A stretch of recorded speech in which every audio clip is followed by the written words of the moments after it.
We're back, Doug. And Bentonville's not yet come on the field, and of course Pine Bluff's already out there. Bentonville did to win the toss, Steve, and here come the Tigers. They had a little bit of confusion last week at halftime, Doug. Tigers come out on the field at halftime 5 minutes late.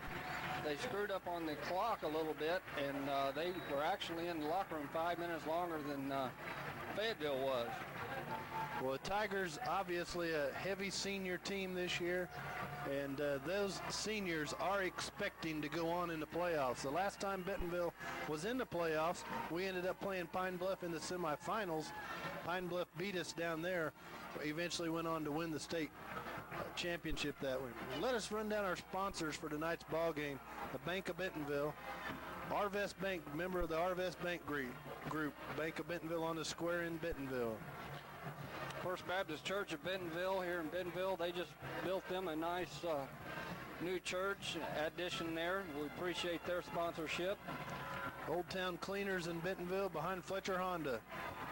And a second location at Pinnacle Point Drive off Champions Drive in Rogers. Stop by and try either 1 hour or 1 day service for drop-off clothes and after hours at the convenient drop-off depository. Safe and secure for the next day service. Bobby Morey's Auto Body Shop is a proud sponsor of Tiger Playoffs. Go see Bob Morey for any of those unfortunate dings and accidents to your automobile at 506 Southwest 14th, 271-7292. In fact, he's got one of my vehicles down there right now. Uh-oh. Well, Doug, that doesn't make your insurance rates go down, brother. Not usually. Here we go, Doug. We're off and going. Taking it about to 15. Aswell gets back up to about the 38-yard line. Steve, that's great field position. Very, very good field position, Doug. One of the keys for Bentonville tonight is to see if they can solve that problem that they had last week, holding on to the football. Had turnovers last week that kind of tossed the momentum back and forth, back and forth. Certainly want to mention Chris Christians again. We certainly wish him the best, but we're going to miss him hitting those holes very quick. But Pine Bluff comes out, and they're going to play a 4-3. Well, let's see what the Tigers will try to do right at the bat. Bootleg. He's going to tuck it and run, and Slagenhoff's got some room. And he's going to be down, clear down to the 30-yard line. Doug, that was a pickup of about 27 yards on basically good coverage by the defense, and that was very good scramble and decision on Schlagenhoff's part. I was on the field earlier when Pine Bluff was warming up, and I think Bentonville has an excellent opportunity to just dominate both lines of the scrimmage tonight. I think you're right. As far as weight, they're probably evenly matched, but as far as athletic ability, Bentonville may have the edge there. Bentonville in the power I set. Lucas Clark and Steve Jones. Join Hartman in the backfield. Lucas Clark's going to carry on the trap play. And Doug, this is something that we're seeing in Bentonville tonight with the two fullbacks in there, and Clark and Jones, that we haven't seen in a couple of weeks. And it's nice to see that look again. I really think if Bentonville will get out of the blocks early, Bentonville historically this year has fallen behind several times, and excellent character. They rally. In fourth quarter, they just dominate. But if Bentonville will jump on Pine Bluff early, I think they got a chance to put this ball game away early. Going for Aswell, just a little bit overthrown. Had man-to-man coverage on the outside, and they took a shot. It's going to be about 3rd down and 8. And Doug, keep your eye on that left side of the line from center to left side. Grimes over there at left tackle. And then we have Dannenhauer, of course, there at the center. And I believe number 70, Jacob Winter, is the left guard. And they like that spot. They like running over that left side quite a bit. Look for some wide formation. Single back set. 4 wide outs for the Tigers. They're going to run a little option. Slagenhoff keeps it and cuts it up. And he's going to be about long 3, short 4, short of the first down. Nice play there by number 94, Ford, for Pine Bluff. Excellent job following the ball, dragging Schlegenhoff down from the rear. Brian Vavra comes in to attempt a 41-yard field goal. And, Steve, we watched him hit a 50-yarder in warm-up. Yeah, and he hit it well, too, Doug, and about the same spot of the field. I believe he's got it, Doug. No, they're saying wide right. Wide right. It had plenty of leg. It could have been 50, 54 yards. And, Doug, I hope this is not going to set the stage for Bentonville. They did this quite a bit last week where they would get on the other side of the 50, and then they'd just kind of stop. They couldn't seem to get it in the end zone. They had a lot of yards on offense. Pine Bluff's going to come out with no backs, and they'll generally set up in the eye, but they're going to run shotgun spread formation.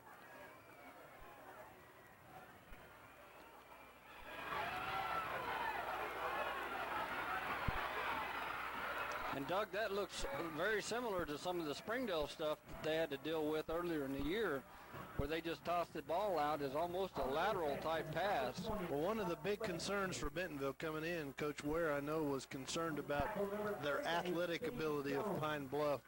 And so many times on film, I watched them on one game this year, so many times they were one arm tackle away from breaking it for a touchdown. So exactly. Still a one-back set, 3 wide outs. And legal procedure we're going to get, so it's going to back them up, make it 1st and 15 as opposed to 1st and 10. It didn't look like they had the snap count in sync there. Quarterback was one, and the center didn't let it go. I look for Bentonville to make some really nice adjustments here with this passing game. I'd look for them to run some blitzes more than they have in the past and put pressure on the quarterback. Kerry Coleman is the quarterback. Williams did start at tailback.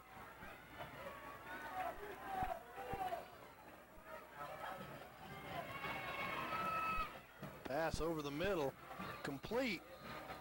And he's going to get about half of that yardage back, so it's going to be a second down to about 7. On the tackle, number 3, Trey Gazzola. You know, it's going to be interesting to see how the defensive backs take care of their business with the passing game coming out of Pine Bluff. Like you were saying earlier when we were talking, Pine Bluff normally runs the football opposed to passing it, as we've been talking to some of the coaching staff. Well, and, you know, I talked earlier, you can't always tell what the coaching staff's going to tell you. That's true. Looked like his knee had hit, but it didn't. And Coleman's going to be tackled at right about midfield, maybe at the 49-yard line of the Tigers, and that's going to be a first down. No flags on the field. It will be a first down, so.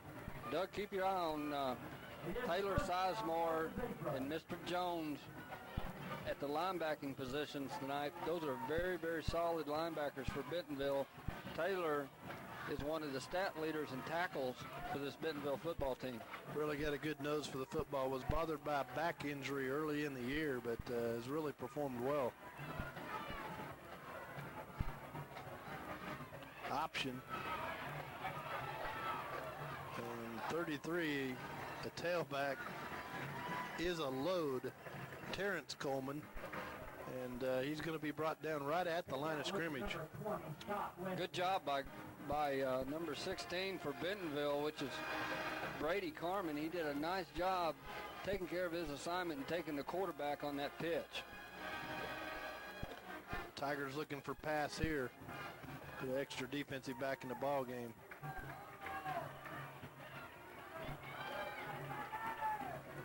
One linebacker set. Getting him flushed out. Got a man here, and the flat is wide open, and we're going to have holding. It's going to come back. Yeah, it's going to come back, Steve. The right guard for Pine Bluff just tackled one of the Tigers as he was trying to get to the quarterback. Yeah, Doug, I was actually waiting to see that flag come out a little earlier than it did. One of our guys actually looked like they got tackled back there versus blocked. Absolutely.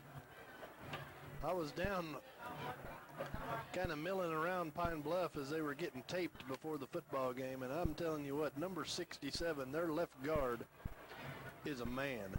Yeah, we don't have any stats up here as far as what each player's height and weight is, but you're right, he is large. I talked to the coach during about the middle of the week and asked him, if he could fax me a roster and some starters, and he did that, but he didn't put any sizes on them. But let me tell you, that boy goes about 350. Easy. Okay, Doug, that brings up 2nd and 20. Big holding penalty. There's going to be a scramble. Good job by Ben Wanders. Nice timing on Ben's part. He read the football really well and got there at the point the football did. Ben Wanders been doing that all year for the Tigers. Really an outstanding defensive back. Ben's played every football game this year on defense except for the Van Buren game, and he had a problem. Had to sit on the sidelines, and I know I talked to him down there in Van Buren, and he was really frustrated with being on the sidelines. Big third down. Third down about 22. Big third down. So Pine Bluff come out in the spread formation again. 4 wideouts, and he's running for his life. And he's going to come all the way back across. Got a clip. Got a flag on the play. I believe we got a clip. And if it's clipping, the Tigers will decline it. Now, Doug, I was watching their punter before the game, and it is clipping. I was watching their punter before the game, and he's not that good at what I could see. Left-footed punter, and he hit a lot of line drives as he was warming up. Not a lot of height on it, and not that tight spiral that you like to see where the ball turns over. And a lot of line drives. You're absolutely right, Steve. So Bentonville with a good punt return here will end up with a good field position again. Better be careful here. Want to receive that punt, get clean.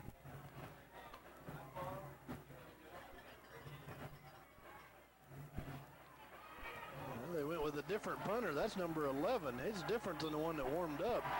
Doug, he kicks it straight out of bounds. That punt from the line of scrimmage is about 8 yards. It was number 11. I don't think it was 8, Steve. No, you're right. It's about 3. Maybe about 5 yards. Yeah. That was a different punter than warmed up. Yeah, and you certainly don't see that in 5A football where a punter shanks one like that. That must have been just something unfortunate for the punter. Tigers got man-to-man coverage out here on the near side. Let's see if they try to take advantage of it. Now they're going to run Hartman off tackle. Derek's a pretty.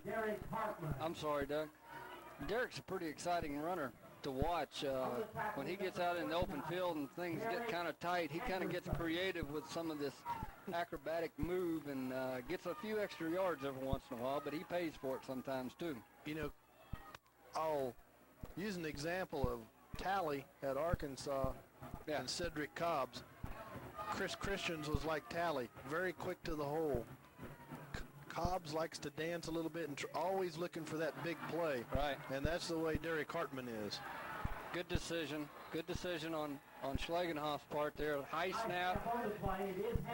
Had about 6 zebras around him. He decided to get down. Schlagenhoff made a good catch on that. Yes. Was able to knock it up in the air. So it brings up 3rd down and about 17 now, Doug. For the Bentonville Tigers, we played almost half of the first quarter at this point. And so far, really the story is the penalties in the ballgame.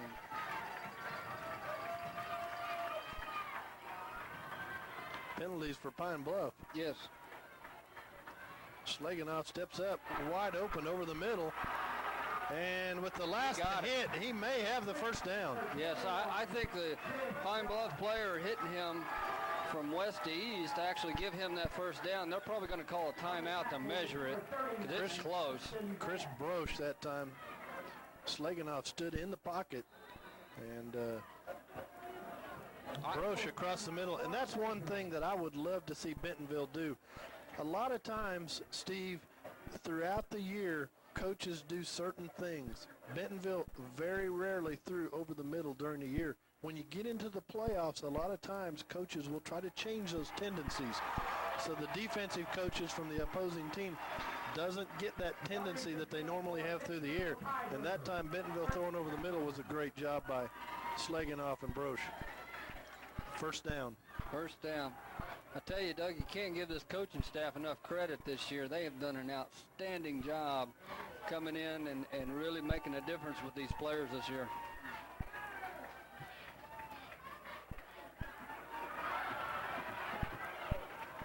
Going to number 25. There's another example of Derek just refusing to go down. I mean, he actually picked up another yard by just squatting and going forward. There's nothing wrong with that. No. Second down and 6. Long 5, short 6. Derek's a really fine young man. I coached him in baseball for about 2 years. Extremely quick on the base pass, almost impossible to throw out. And a heck of a center fielder when he played center field. Definitely got the speed. Yep. Lucas Clark in the backfield. Fullback now, and he's going to get to carry. Okay, Doug, that brings up third down and about 5 yards. Lucas picked up 1. Tackle made by number 32, Derek Williams. Real quick, Doug, we can go through these starters here. Get those linemen. As we go through, of course, we all know the big guy over there on the left side, number 76, Jason Grimes, 6'6", 300. That's what he is now on the roster. He's probably about 320 by now. Schlegenoff had to throw it just a little bit sooner than what he'd have liked there, and Aswell just hadn't broke open. Jacob Winter at the left guard. Aaron Dannenhauer, obviously, at the center.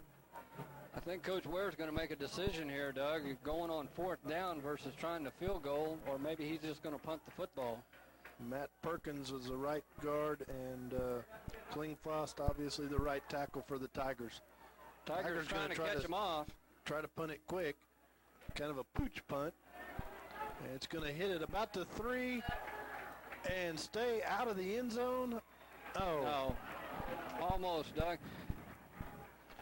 The ball kicked sideways nice, but we just couldn't get our player down there to keep it out of the end zone. Nice kick by Drew. It looked like they might have caught the football, but stepped on the end line. And I don't know the exact rule on that, if it is the ball or if it is the end line. I think it's kind of like a touchdown. If the ball breaks the plane of the line, then it's automatic touchback. Automatic touchback. I'll get back to the offensive line, Doug, next time that we're out. On the defense, I think we've already talked mostly about the linebackers.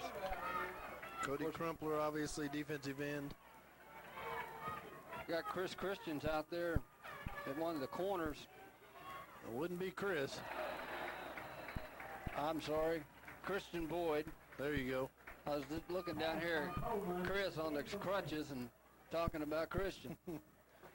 It would be nice to see Mr. Christians playing football tonight. Yes, it would. Of course, number 13, Cody Crumpler, he's kind of a quiet guy, and he just kind of shows up at the right time when you need him the most. He seems to be there. Otherwise, you just don't know he's out there. Sean Fitzsimmons at tackle. Number 54.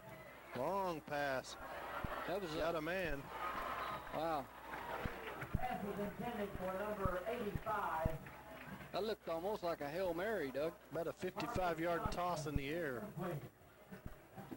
Number 83 coming in for Bentonville, Vernon McNeil. Vernon is a junior. Right now he's listed at 6'1", 170, extremely quick off the defensive end. Next year he's going to be an outstanding player for Bentonville. Churchill at the tackle.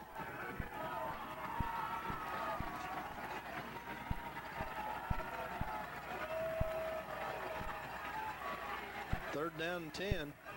Over the middle, and it's going to be broken up incomplete. Nice play there by Christian Boyd. Nice play.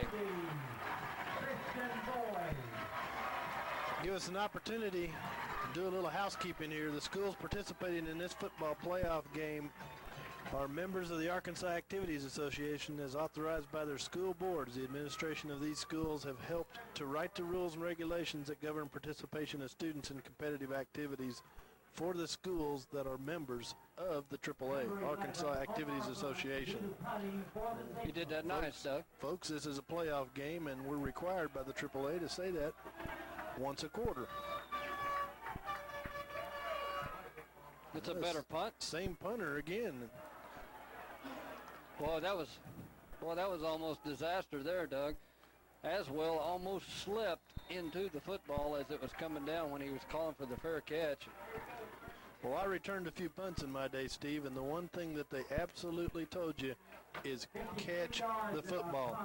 But Aswell did a nice job there not stumbling into the football. When you lose your footing, you don't want to try to catch it, and you don't want to let it hit you. At their own 27-yard line. Schlagenhoff signaling over here to the sideline. We need another player. Number 36 for Bentonville. Tristan Tarks. Just a sophomore getting state playoff football under his belt. Good athlete. Schlagenhoff ducks it up. Already handed off to Hartman. Number 25, Derek Hartman. Hartman gets the ball. Hartman was under quarterback. Going to get about 3 yards. Number 66, Wesley Wallace. Of course, Hartman has done that little halfback pass before, Doug. And from what I understand, he played a little quarterback when he was in junior high school. I know Bobby Bland coached him a little bit in the Little Tiger games, and about as fast as he was right now then. Matured early. Screen. Oh, he drops the football. Bentonville had that set up. Yes. Hartman kind of fake blocks, puts a body in, and then sneaks out, and Bentonville had a touchdown, I believe, if he was able just to hold on to the football. Yeah, there was only two of the Pine Bluff players there, and they were both, one of them a linebacker, one of them a defensive lineman, and Derek's 4.4 speed was going to leave those guys behind. And the Tigers had a pipeline in front of them. Chris Brosh coming out of the game. Bentonville does a nice job running football players in and out. Number 81 on the reception, Doug. Alan Ashley, senior for Bentonville. That's very close to the first down. Just about a yard shy, so Bentonville's going to punt the football again, Doug. And Bentonville seems to be in a real big hurry when they get out, punt the football, keeping Pine Bluff a little bit off guard.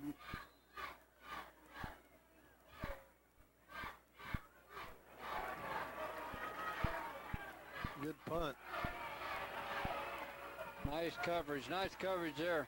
Sean Wetzel for Bentonville, number 37 there on the tackle. And Sean, while we're talking about him, actually saved the game last week, ran down the Fayetteville player on the 20-yard line with less than a minute in the football game and kind of saved the day.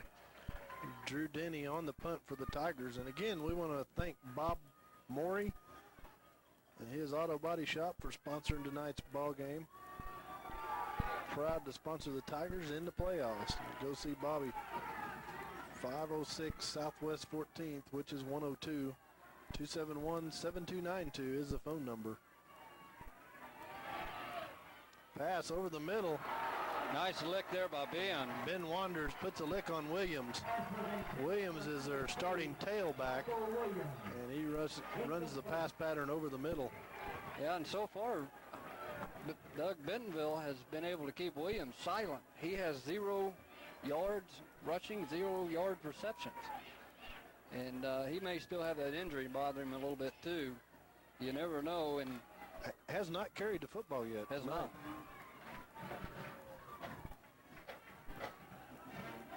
That brings up second down and 10. Ball's just on the other side of the 35-yard line.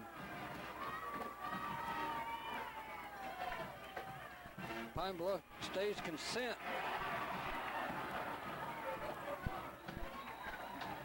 Well, Doug, I didn't see a receiver over there where the football went. There was a receiver over there on the sidelines, but there's no doubt that Mr. Coleman was just getting rid of the football. I was saying earlier, Pine Bluff seems to be content just staying up in that shotgun instead of coming out from under center. giving their receivers just a little bit more time to do their work and the quarterback a little bit better vision. So far, Bentonville's really had the only scoring opportunity, and that was the missed field goal by Vavra.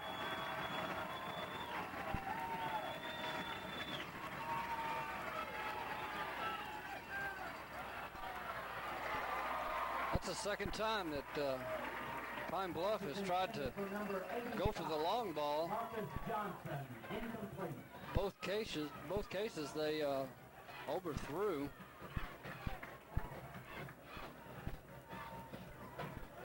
We're beating up the Pine Bluff quarterback just a little bit after he tosses the football, too. Tigers doing a good job putting pressure on him. He's been definitely on the scramble so far tonight, but as we talked in the opening, we really thought Bentonville had an opportunity to control the line of scrimmage on both offense and defense, and so far they're doing that. 0 for 7 on his last attempts on the pass, Doug, is Pine Bluff's player. Had a couple completions called back in that first series with penalties. Okay, here we go. Tigers with 2 minutes left in the first quarter. Long first quarter. And, you know, we talked about momentum earlier, and certainly if they would not have had the hold on the big gain across the middle, they might have had the momentum and carried the football on in, but it set them back enough that they ended up punting the football. Pine Bluff in the 5-2 set now, straight 5-2. Weston Geigel on the reception. Geigel is extremely good, Doug, at getting those yards after the catch.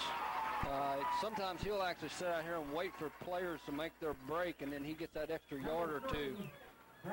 Really a sure receiver. Geigel's got good hands, you're right. And that time he just turns up the field, and there's no dancing, no juking, no nothing. He ducks his head and gets as far as he can up to the 50-yard line.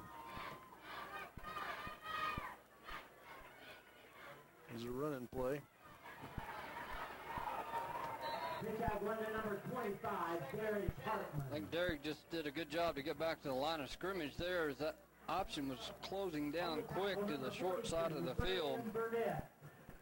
Burnett, the linebacker, number 42, is one of their better players. Plays a little strong safety, a little outside linebacker for Pine Bluff, and their coach is very high on him.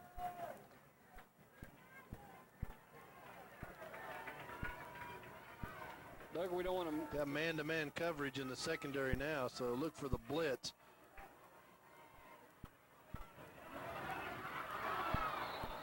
Good coverage that time. Yeah. And of course, we've seen as well before, at least I have, especially in Springdale, go up over his defender, get the football, and bring it back over his helmet before. You know, I'll be real surprised if Slaganoff, when Pine Bluff gets in that defensive set, there's no safety. They go man-to-man, bump and run right on the line of scrimmage, and I'll be surprised if they don't check off into some type of a post route over the middle.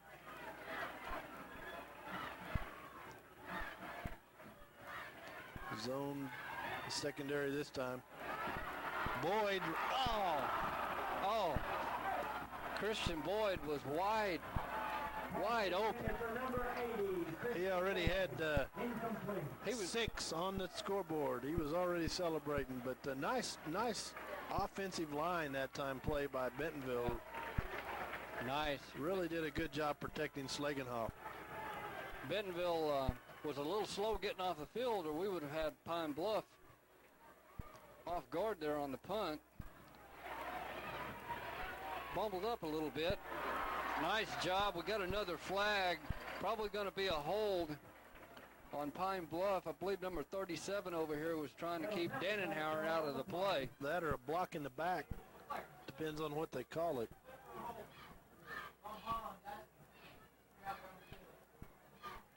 Kind of a low knuckleball punt that time. That was one of those that are tough to field. Actually, there's a clip, Doug. It's Pine Bluff. I think I got a block in the back. That's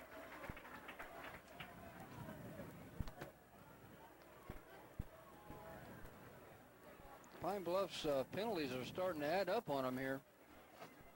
Not something that you can afford to do when you're playing on the road in state football. No, and neither team has had a turnover yet tonight, but what a chance right here. If Pine Bluff's going to commit one, I'd just as soon see them do it right now. What about you, Steve? Oh, yeah. Their own 10-yard line. 53 seconds left. First quarter. Still in that shotgun, Doug. There's the handoff. Williams with the football. Taylor Sizemore and Steve Jones had him in the backfield, and just Williams is a nice-sized player, and he's got good leg strength, and he just got away from him. You know, Williams is built like a lot of running backs. He's not all that tall, but he's got some big, strong legs and hips and really runs hard through the tackles. Brings up second down and about. Set out last week's ball game. Yeah. With an injury. Yeah. Second down and about 7, long 8. 17 seconds left in the first quarter.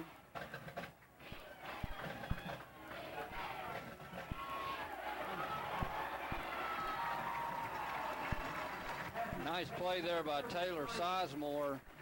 Nice open field tackle there to end the first quarter, Doug. We're out of time in the first quarter. And we'll be back, folks, for the second quarter in just a minute. Bentonville Tigers 0.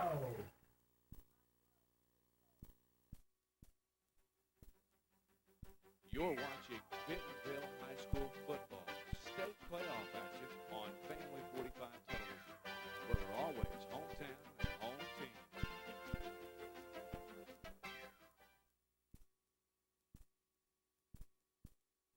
From 1978 until today, Old Town Cleaners have developed a reputation for quality service and attention to detail, with same-day, 1-hour, and next-day service.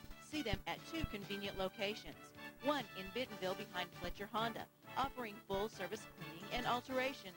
And a second in Rogers on Pinnacle Point Drive off Champions Drive. For next-day service, drop clothing after hours at both locations at the Safe Depository for next-day service.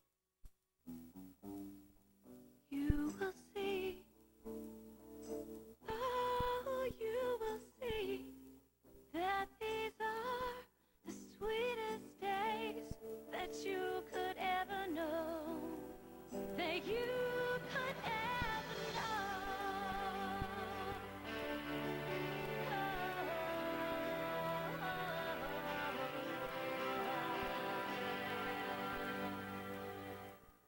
Come celebrate with us this Sunday as we have our inaugural service in our brand new sanctuary.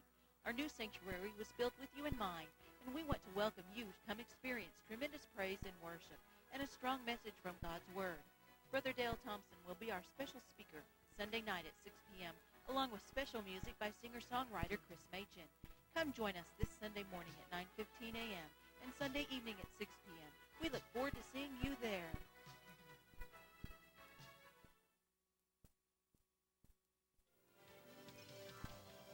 You're watching Family 45 television, K45EI, Bentonville, Rogers.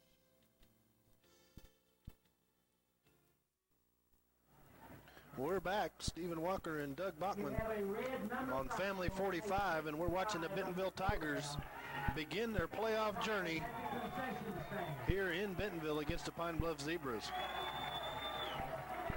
Doug, you and I was talking at the break. I'll hold that thought for just a minute.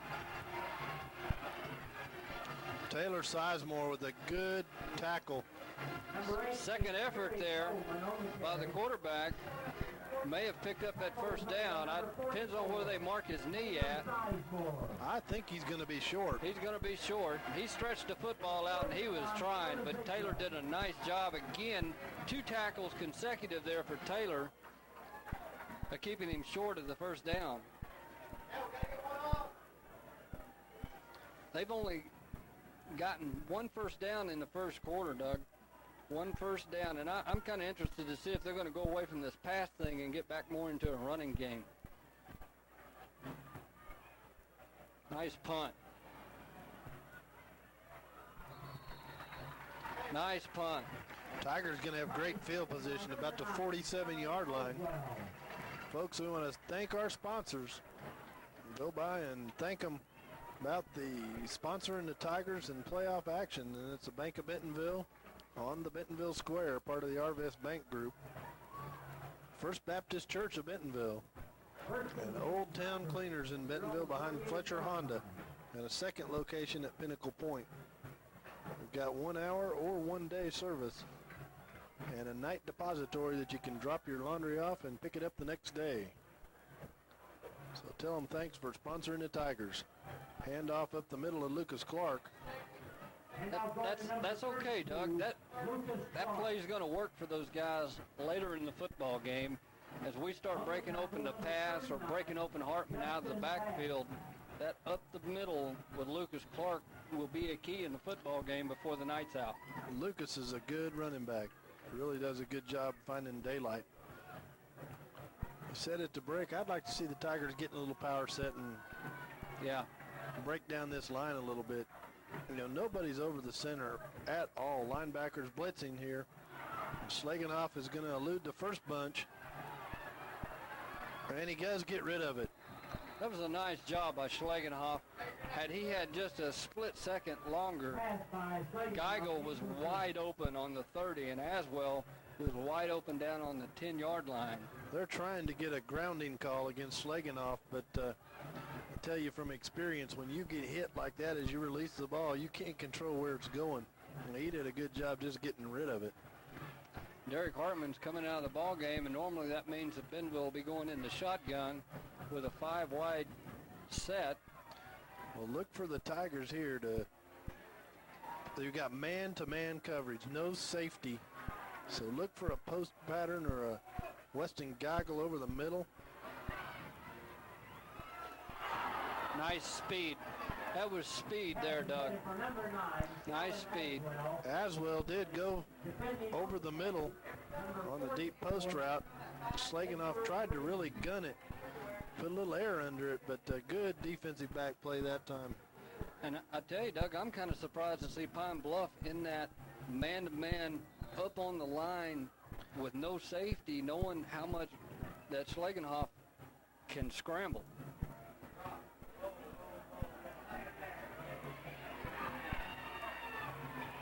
Nice job there by the special teams. Nice job. I tell you, I can't see who it is over there, but number 17 really did a great job against that blocking. Scotty Davis come up with the tackle. Number 28 for Bentonville, which is Kevin Clark. He's the one that actually started putting the pressure on that made that play go to the far sideline. Sapino and Scotty Davis on the tackle then. See if Pine Bluff continues to air it out. Here they're lined up in their eye. Let's see if they run the football a little bit more.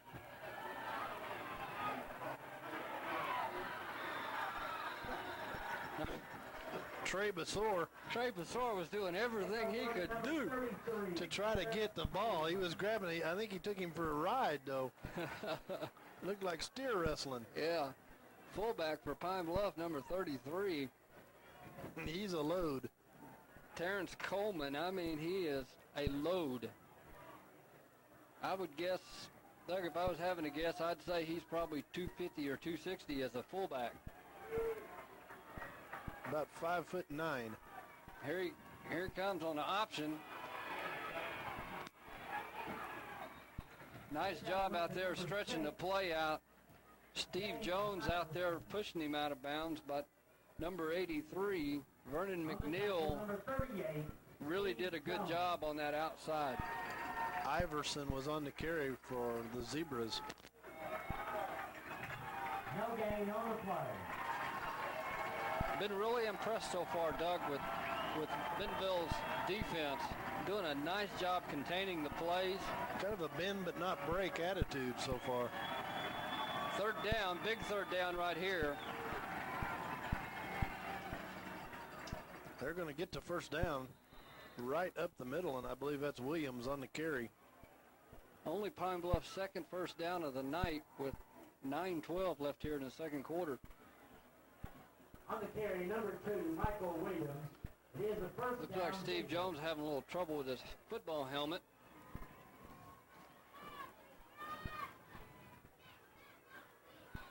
number 54, Sean Fitzsimmons for Bentonville coming in. Well, that's what happens when you hit people like Steve Jones. Yeah. You have a little trouble with the equipment. You're going to have flag. motion in the backfield. And I'll wait to number 2, Michael Williams. Doug, I don't know how long a drive it is up here from Pine Bluff, or even what time Pine Bluff got here, but certainly you and I traveled enough in our earlier days to know that traveling 5 or 6 hours on any bus, whether it's a chartered bus or a school bus, is kind of rough on you. And they got up here this afternoon. They did not come last night. I talked to the coaches in the middle of the week, and he said that they were toying with bringing them up the night before, but decided not to do that, and they brought them up this afternoon. They got here about mid-afternoon, late afternoon, and you're exactly right, Steve. When you've been sitting on a bus for 5 hours, and I know it had to take them 5 hours with the construction on how Interstate 40. Well, that's terrible. I'm telling you. So that brings up first down and about 15. It was illegal motion in the backfield. Pine Bluff has just not had what we would consider outstanding field position to start with tonight. Bentonville's done a nice job keeping them backed up to their own end zone. Not a real disciplined football team. Oh, big rush there. Almost threw the ball sidearm. Taylor Sizemore almost had the interception, and Ben Wanders backed that up and almost got it himself. Coach Gary Ware has just done an outstanding job of preparing the Tigers this year in each and every game. And I know he was a little bit disappointed. They were kind of flat last week after that Russellville.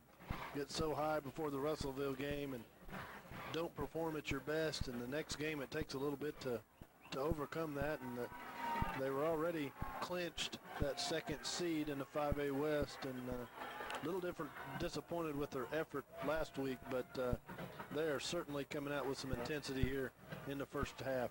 Drop pass, Doug. Wide open drop pass. Very similar to what Christian Boyd had done for Bentonville. I think the guy was actually running before he got the football. I noticed a coach on the far sideline for Pine Bluff, just the clipboard, he's still trying to chase it down. Threw it about 30 yards. I tell you, Bentonville's pass defense this year has been really good. We've gotten 7 interceptions this year, and actually we've gotten 11 interceptions. Ben Wanders has 4 of those, and Christian Boyd has 4.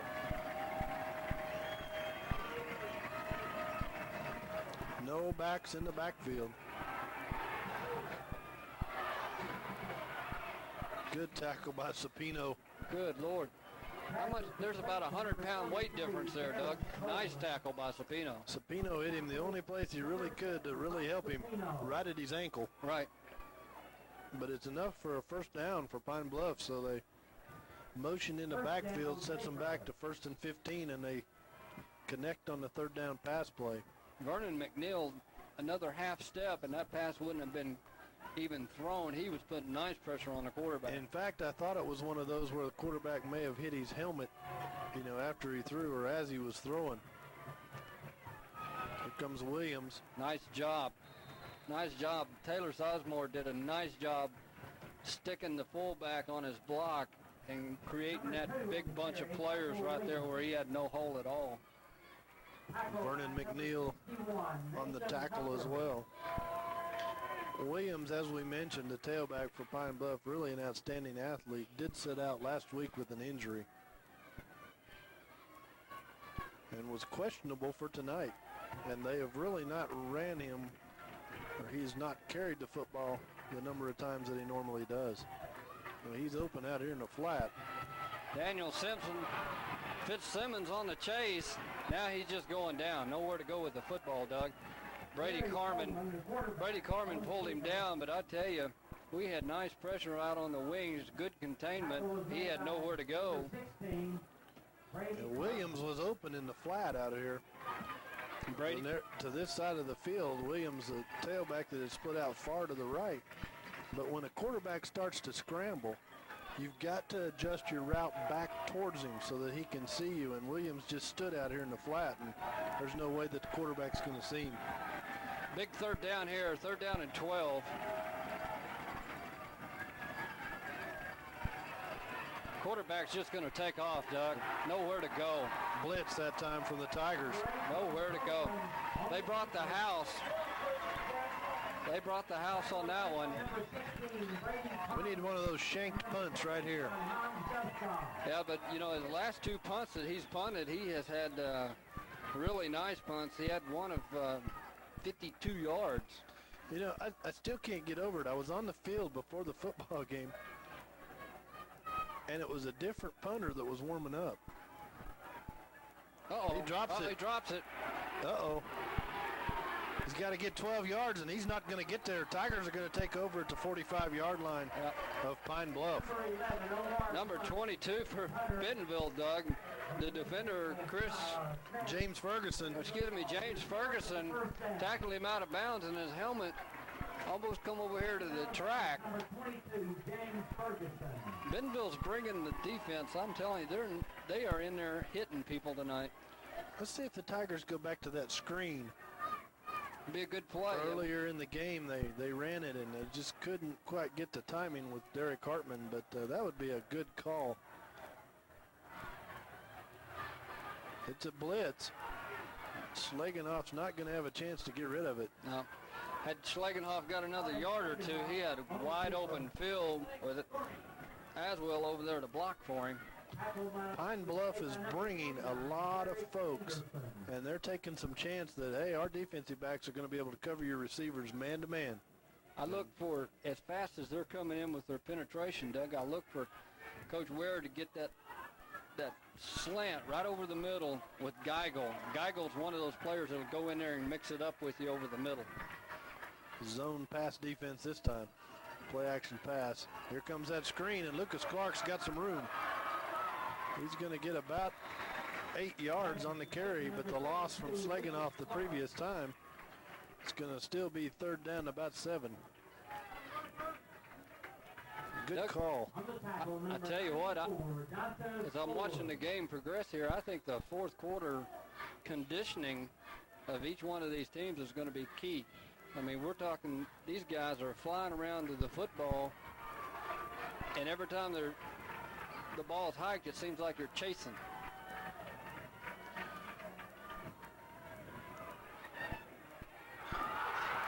Nice reception there by number 21 for Bentonville, Chris Brosh. Almost, Doug, looked like a one-handed catch and then brought his second hand in to pull it under. Outstanding play. Nice throw by Schlegenhoff.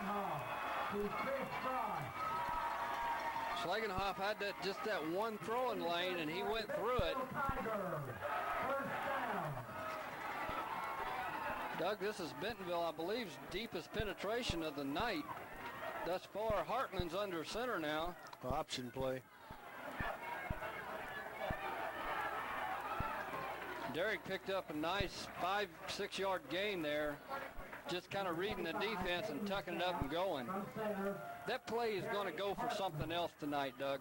They're not going to just stay with the option when Hartman's under there. They're going to do something else. Takes a page out of Coach Houston Nutt's playbook. Yep. Rides the fullback and then ducks it up in behind, but Schlegenhoff will be under center this time. Pine Bluff changing their defense quite a bit. Counter play. Lucas Clark's not going to go anywhere. 3rd down and 5. Not much of a gain there, Doug, but you got to keep trying that play because, like I said, I've seen that play all year. They try it, and then bam, he goes. And I believe Lucas has got the longest run from scrimmage for the Bentonville Tigers this year. Normally, though, it's a second half when you wore down that defensive line for the opponents. Wide open over the middle, just missed him. Just missed Geigel, and Schlegenhoff knows it. And Vaver's going to come in and attempt his second field goal of the night. And Doug, we got Ryan Scoggin in the booth with us. doing the stats and stuff and giving us some information, and he just made a good point that Schlegenhoff's doing a nice job mixing it up. We've actually had 5 receivers that's caught the football tonight. Vaver on to attempt the field goal. 3 minutes left here in the first half. He's got plenty of leg. Boy, I don't know. I think they need to raise the tips of these goalposts because... like they do in college or the NFL. Man. He kicks that one over the scoreboard. I'm telling you. What a leg. I'm telling you. That's all right. The Tigers move the football down to the 20-yard line of Pine Bluff.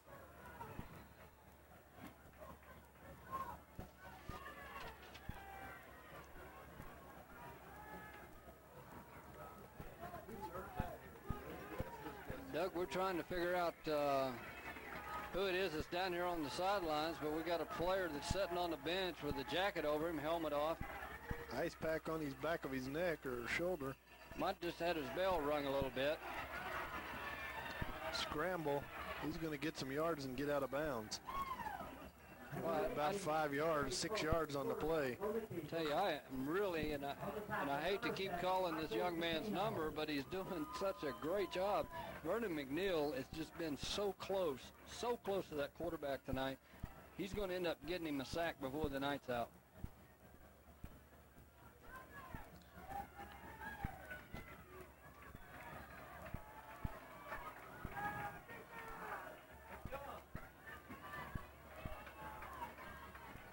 Shotgun again for Pine Bluff.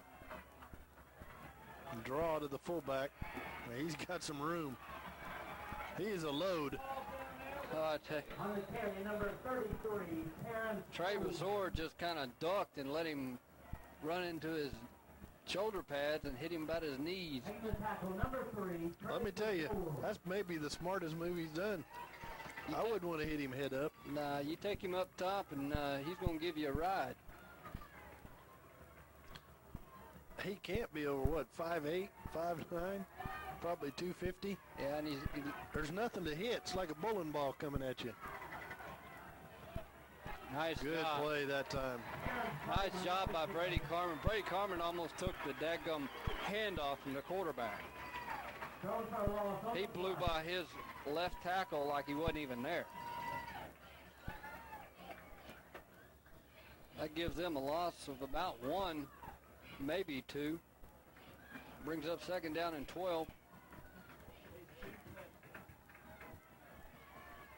Doug, here in just a minute, we'll maybe find a break here to talk about our Arkansas Activities Association.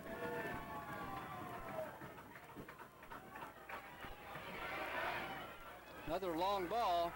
He's got a man. Drop the ball. Drop the ball.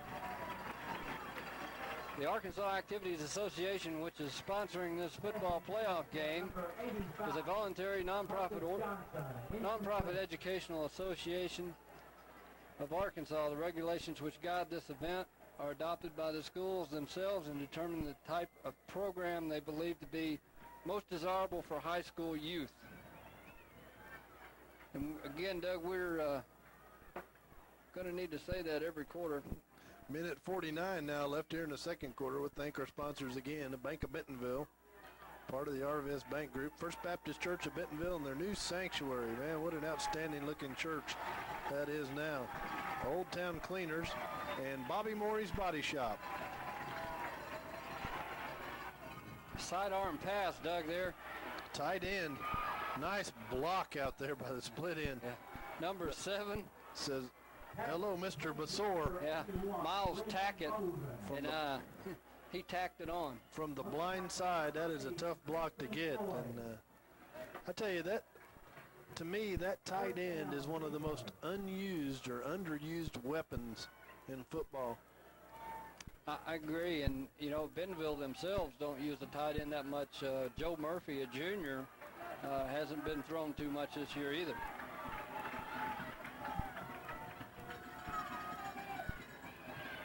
Williams on the carry, and he's not going to get anything.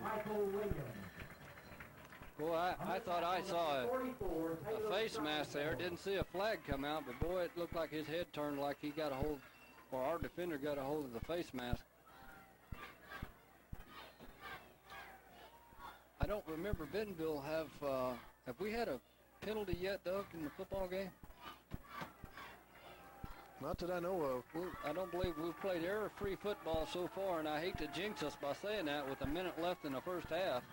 Here comes Williams on a pitch. Number 2, Michael Williams. Nice room that time. Well, Taylor Sizemore was out here, and we've got a defensive back down. Ben Wanders. On the tackle, number 5, Ben Wanders. Ben's a tough kid. He'll stay out there until they drag him off, I can tell you. It's going to bring up second down and about 1. Now for a measurement. Ladies and gentlemen, the Bentonville he's short. team has playoff I don't know why they're bringing the chains on to you, Steve. He's short about a football. I think he's short about a football myself. But I guess I've been known to be wrong. Well, our advantage point's a little bit better, too. But and we are wrong. We are. We're going to do the Monday Night Football thing. Yeah, you know, though, I may be opposite some of those guys. I don't know that I've got one right. If you have number 41 marked in red. Tell you, 51 seconds left here in the first half, and Pine Bluff doesn't seem to be in any hurry to snap the football. No, they don't. It's amazing to me. And maybe they've got a weapon over there in the field goal kicker that we didn't see in warm-up. He's going to scramble and be time for a timeout. 30 seconds. And they finally do get the timeout with 29 seconds. I tell you, that is totally poor clock management from Pine Bluff. They have not used any timeouts. And when they got the football back right at a minute, and when they got ready to snap the football, 38 seconds, so they let way too much time off the clock. Doug, we were wondering who that player was down on the field with the ice pack on his neck. It's Neil Churchill, number 75, one of the outstanding defensive tackles for Bentonville, one of the mainstays, core of the defense all year long. Looks like maybe he just got his bell rung. He's talking and kind of having fun with some guys down there on the sideline. Ladies and gentlemen, once again, remember this game will be televised. I still can't get over the clock management for Pine Bluff. Just not a good job no, at all. Not. And they've still got second down and about 8 to go. You know, as a quarterback in that situation too, unless you can really tuck it and get a lot of yards, you're a lot better off throwing the ball away. Wouldn't be surprised to see them just take off with the quarterback here, Doug. Intercepted by Wonders, and he's got, he fumbles the football. And Pine Bluff gets it back. 17 seconds left now. Number 5, Ben Wonders. Ben almost put it back to the line of scrimmage for him. Well, Ben was looking at the goal line. There was one Pine Bluff Zebra that really had a good shot at him, and that was the receiver coming from behind. And he didn't know he was coming, and the receiver for Pine Bluff really did a good job of knocking the football away. Well, that brings up Brandon Dowes was that receiver. They basically moved it back to the line of scrimmage with the interception, but it gave them a first down with the turnover. But that's Ben's 5th interception for the year. Now here we go again. 17 seconds, and Pine Bluff uses their second timeout on a turnover. Figure that out. The clock's going to stop on a turnover, so you can run your offense out there, get on the line of scrimmage. But instead, they do use their last timeout. So let's see here if they'll go for the end zone or if they try to throw an out and get into a field goal position. And Doug, you know, you don't see very many quarterbacks doing what Pine Bluff's doing and throw the football from the sidearm position and from the over the ear position. Going to be motion on Pine Bluff, and that's going to come back. 2 seconds come off the clock there, so that gives them 15 seconds to do something. He'll be going against the Zebras. Folks, we're going to be back right after this. We've got to do a tape break.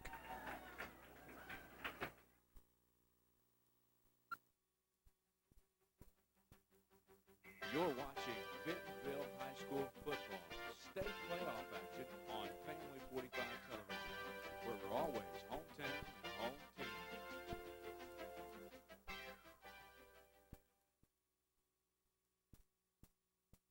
From 1978 until today, Old Town Cleaners have developed a reputation for quality service and attention to detail, with same-day, 1-hour, and next-day service. See them at 2 convenient locations, one in Bentonville behind Fletcher Honda, offering full-service cleaning and alterations, and a second in Rogers on Pinnacle Point Drive off Champions Drive for next-day service. Drop clothing after hours at both locations at the Safe Depository for next-day service. You will see, oh, you will see that these are the sweetest days that you could ever know, that you could ever know.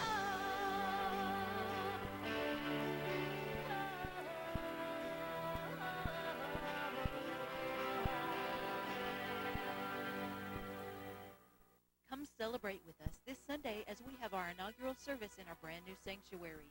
Our new sanctuary was built with you in mind, and we want to welcome you to come experience tremendous praise and worship and a strong message from God's Word. Brother Dale Thompson will be our special speaker Sunday night at 6 p.m., along with special music by singer-songwriter Chris Machin.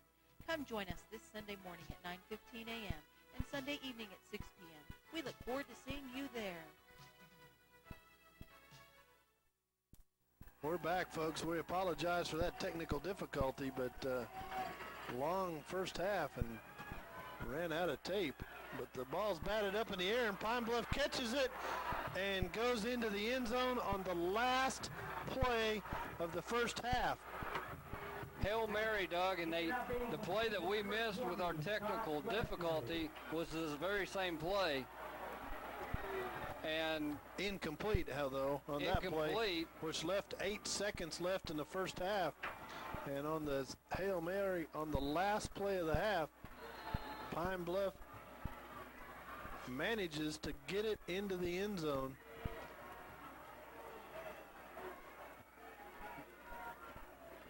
Keep your eye on Bentonville. We have blocked some extra points this year.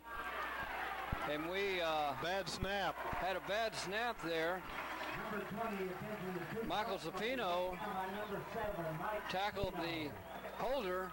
And folks, that's the end of the first half here in Bentonville with the score Pine Bluff 6, Bentonville 0, with a play that ended a Hail Mary of the half that give Pine Bluff the lead. We'll be back for the second half.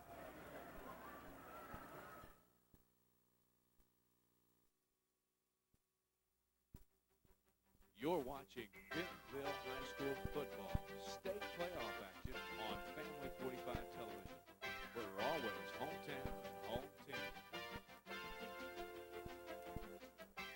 Come celebrate with us this Sunday as we have our inaugural service in our brand new sanctuary. Our new sanctuary was built with you in mind, and we want to welcome you to come experience tremendous praise and worship and a strong message from God's Word. Brother Dale Thompson will be our special speaker Sunday night at 6 p.m., along with special music by singer-songwriter Chris Machin. Come join us this Sunday morning at 9:15 a.m. and Sunday evening at 6 p.m. We look forward to seeing you there.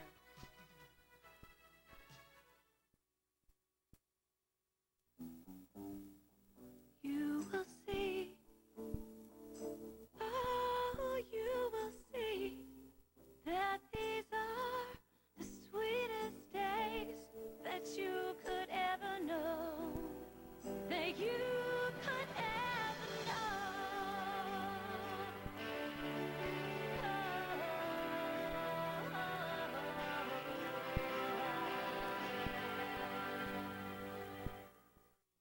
From 1978 until today, Old Town Cleaners have developed a reputation for quality service and attention to detail, with same-day, 1-hour, and next-day service. See them at 2 convenient locations, one in Bentonville behind Fletcher Honda, offering full-service cleaning and alterations, and a second in Rogers on Pinnacle Point Drive off Champions Drive. For next-day service, drop clothing after hours at both locations at the Safe Depository for next-day service. Texarkana 27, Springdale 17. And Doug, we're back for action here in the second half Russellville as Pine Bluff 19-0. throws a Hail Mary with the last play of the second quarter to take a halftime lead of 6-0. Bad snap on the extra point. Weren't able to run it in, so we're going to start the second half the way we started the first half. The Tigers are going to get the football. They're going to receive. Doug, just some quick stats here. For Pine Bluff, they had 171 yards total offense, 6 of 17 on the pass, 117 yards and 47 yards of that on that Hail Mary. 18 carries from the rushing side with 54 yards. And Bentonville with 102 yards total offense, 5 of 13 through the air for 62 yards and only 40 yards on the ground. Hartman mishandles it. Taken by number 25, Derek Hartman. He's going to be able to get back about the 17-yard line. So the Tigers will be in business from there. Doug, be interesting to see offensively how Bentonville changes up the game plan. Defensively, Bentonville did an outstanding job in the first half. Certainly one of the lower productions for Bentonville on offense during the first half of football throughout the year. One thing Bentonville's been able to do is put a lot of pressure on a Pine Bluff quarterback. He's been scrambling all night. Let's see what the Tigers do. Going to come out and run the football with Derek Hartman. He's going to get about 6 yards. Nice job with Derek hitting the hole there. I think Bentonville can run the football on Pine Bluff if they'll just concentrate on it and do it. I think you're right. I think we have the better athletes up in the trenches than what Pine Bluff has.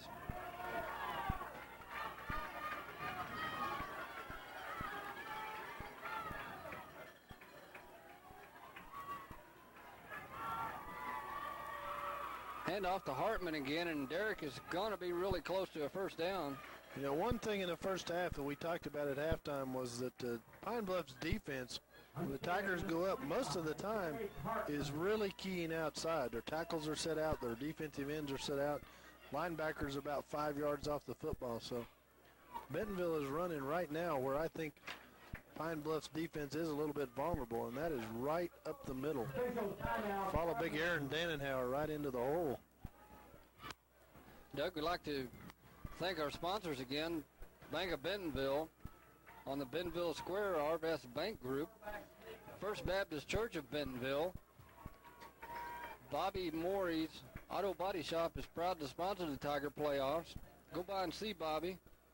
Any of your unfortunate dings and accidents to your automobile, he's located at 506 Southwest 14th, which is Highway 102.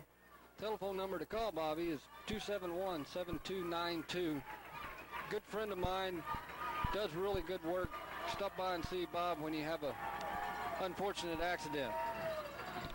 Bentonville, third down and a couple inches. And they're going to run outside with Hartman. He gets the first down and more. Number 25, Derek Hartman on the carry. Derek was very fortunate there, Doug, not By number 44, Edward to get called for that offensive face mask. 7-yard pickup is He was stiff-arming Tiger. First down. the defender. He's trying to juke him.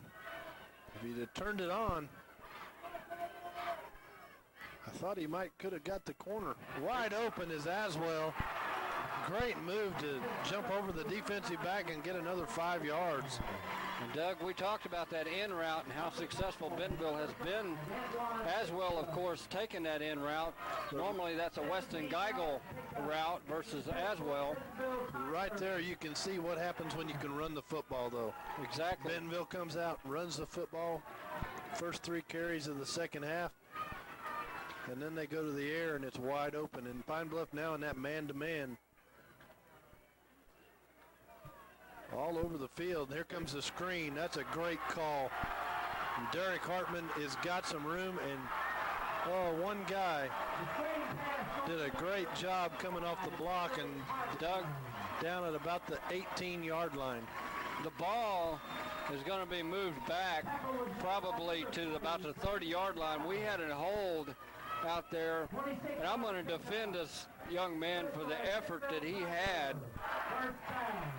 Number 81, Alan Ashley, was downfield blocking for Hartman. Good call that time. And he was out there, and I mean, he was taking his guy to the goal line, but as he got closer to Derek, or Derek got closer to him, he was trying to push the ball a little further down and grabbed a hold of the defender. So not quite as big a gain as we wanted to, but I'm going to give the young man effort because he was maintaining his block all the way down the field. Still going to be first down at the 30-yard line, or just inside the 30. And Schlagenhoff is really hit as he throws the football. Pass intended for number 18, Drew Denny. Incomplete. That makes you appreciate those rib pads those guys wear. That's absolutely right. We played in the Oldham days, and we didn't use those rib pads. No, about the only person that got those when we played was the tailback.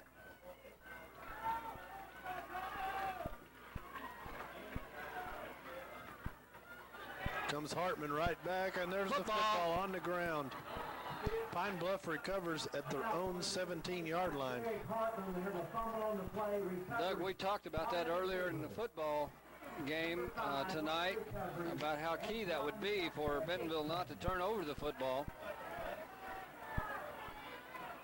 But, again, Pine Bluff is not starting with the best of field position. Matter of fact, I don't know that Pine Bluff has started anywhere on the other side of the 30-yard line in a possession tonight. Tigers did a good job. Remember, they took the ball to their own 17-yard line all the way to the 17-yard line of Pine Bluff, so they did move the football very well. A lot of time left. Nice job. Nice job over there. Sizemore again on the tackle. Sizemore and Trey Besor coming up, helping him out a little bit. Of course, it doesn't surprise us a bit. Taylor Sizemore, second leading tackler on the team, had 38 unassisted, 26 assisted on the year.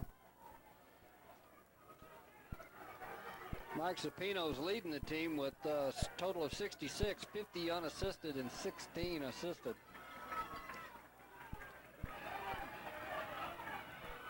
Almost intercepted that time by Sapino.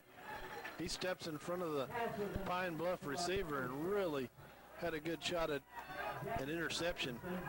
Doug, that brings up third down and a long 9, and I continue to be surprised at the throwing motion of Pine Bluff's quarterback. Definitely sidearm, almost submarine sometimes.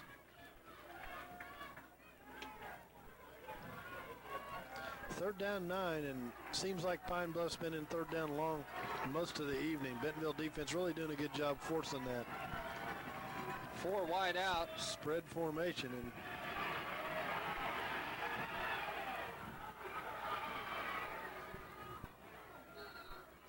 first down, looked like just a lob pass there. I tell you what, the quarterback, Coleman, really did a good job of selling that he was running the football that time.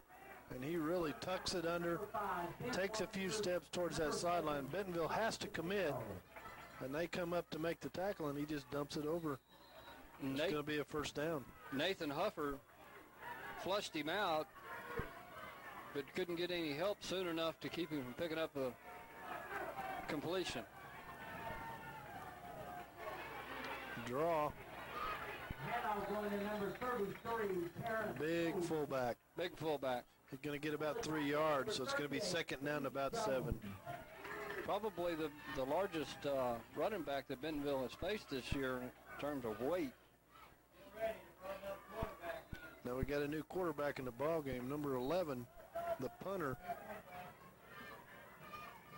Omar Blunt comes into the ball game, and he's immediately going to line up in the shotgun formation.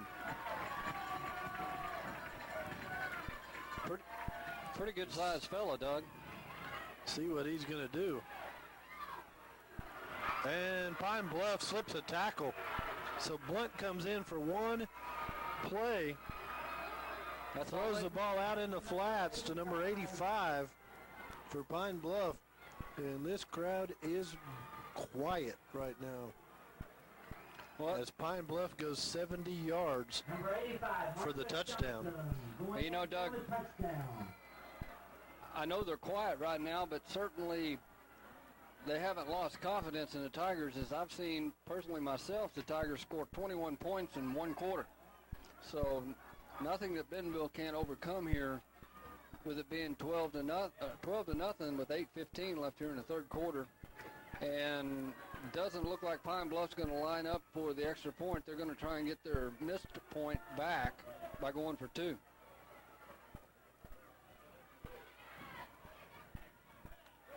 Nice job there by Ben Wanders breaking that up. So that certainly changes the complexity of things, Doug, with it just being 12 to nothing. If Bentonville gets two touchdowns, two extra points, that puts them back on top very, very easily. Blunt comes in for one play, throws about a 70-yard touchdown pass. Actually 61, so I was a little bit off, but nonetheless, Pine Bluff now takes a 12-0 lead on the Bentonville Tigers. And you're absolutely right, Stephen. This is not unknown territory for the Tigers. Again, the Tigers outscoring their opponents in the fourth quarter, 77-7 or something like that for the year. Correct. Springdale, again, the only team to score on the Tigers in the fourth quarter this year.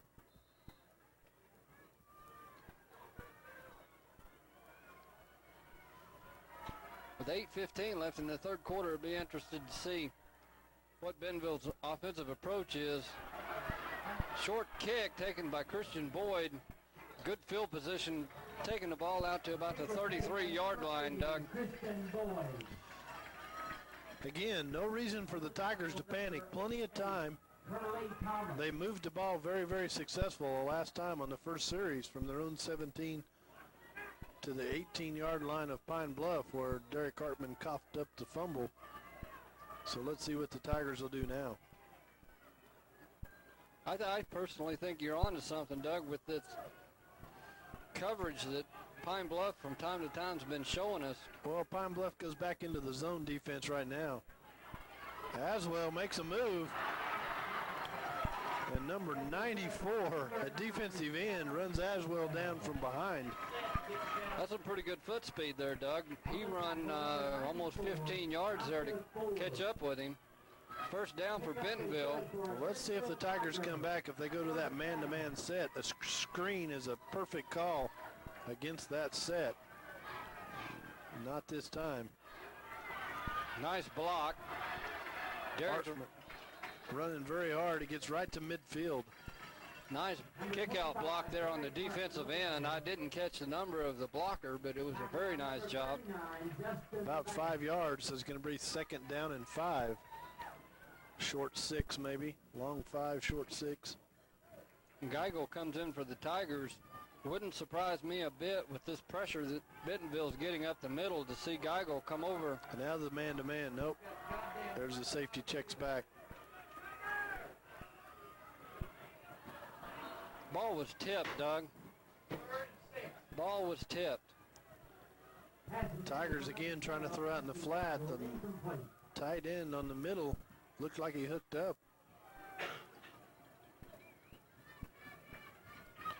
Tell you get Pine Bluff in that man-to-man coverage. They're going to get back in the zone here, I'm sure, with third down and 6 yards to go, third down and 5.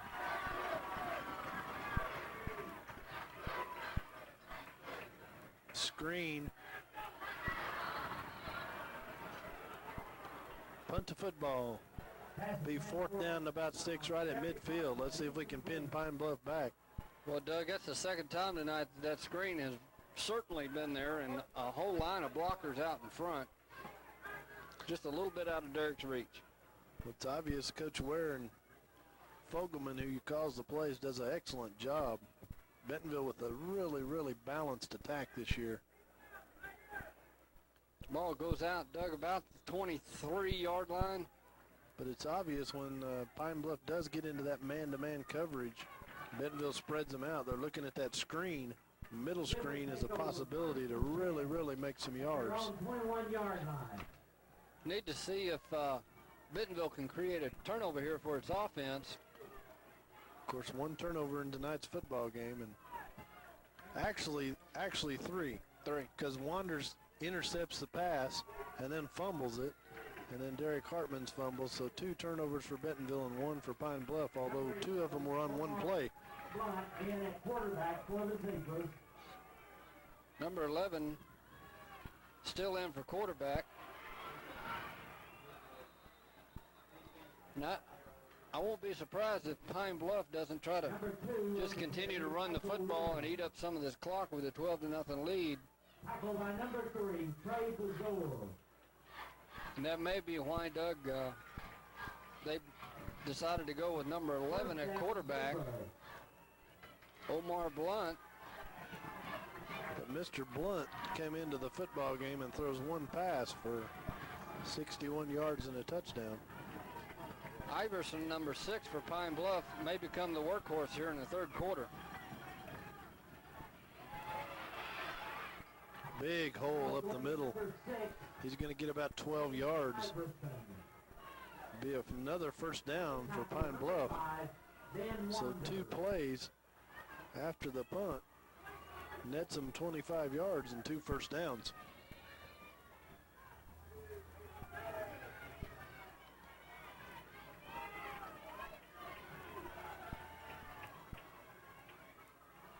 Pine Bluff very content using clock right now, Doug. Haven't seemed to be in a hurry for much. Football's loose.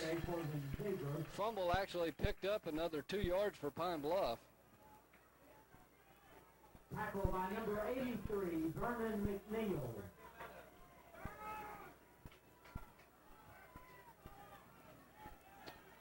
Second down now and about 6. Well, you're right. They had him stopped right about the line of scrimmage, and he fumbles it forward for about 3 or 4 yards.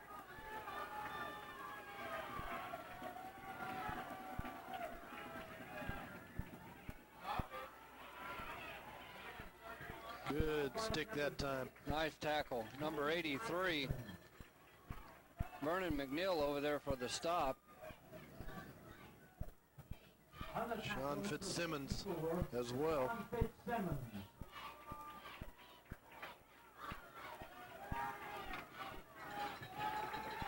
Third down, big third down. Yeah, very, very big third down.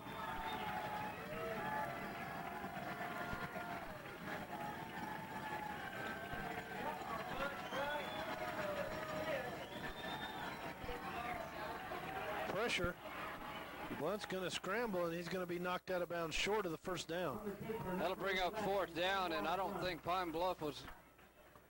They'll punt the football here. They'll have to punt the football, Doug, with 12-0. 12-0 lead. 4th down, about 3 yards. They're going to punt the football, I'm sure. Of course, their quarterbacks are punters, so he'll stay in the game. And with him being the punter, you never know.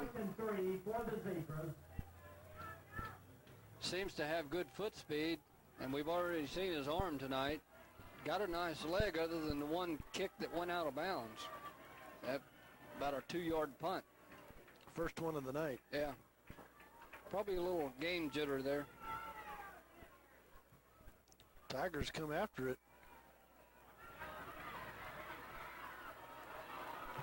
Nice job. Number 9, Shalon Aswell. Aswell gets about 5 yards on the return, which is not bad when you're going after the block. That's true.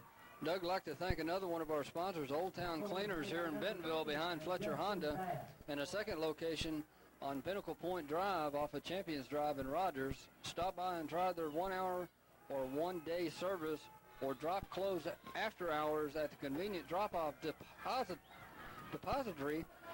Safe and secure for the next day's service. Here you see the man-to-man set from Pine Bluff.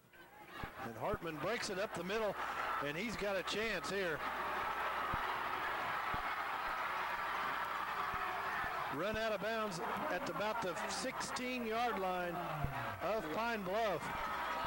And there's no flag on the play. So, Doug, if I'm counting that right, that's about a 65-yard run for Derek. That is close to the longest run for Bentonville on the year. give that offensive line some good credit. Boy, there was a big gaping hole in the middle of the field. 2-yard pickup by Derek Hartman. That'll certainly help Derek's average per carry. Derek's going to stay in the game even after that big long run. Get the ball again. Takes it down to about the 13, and he's tired, Doug.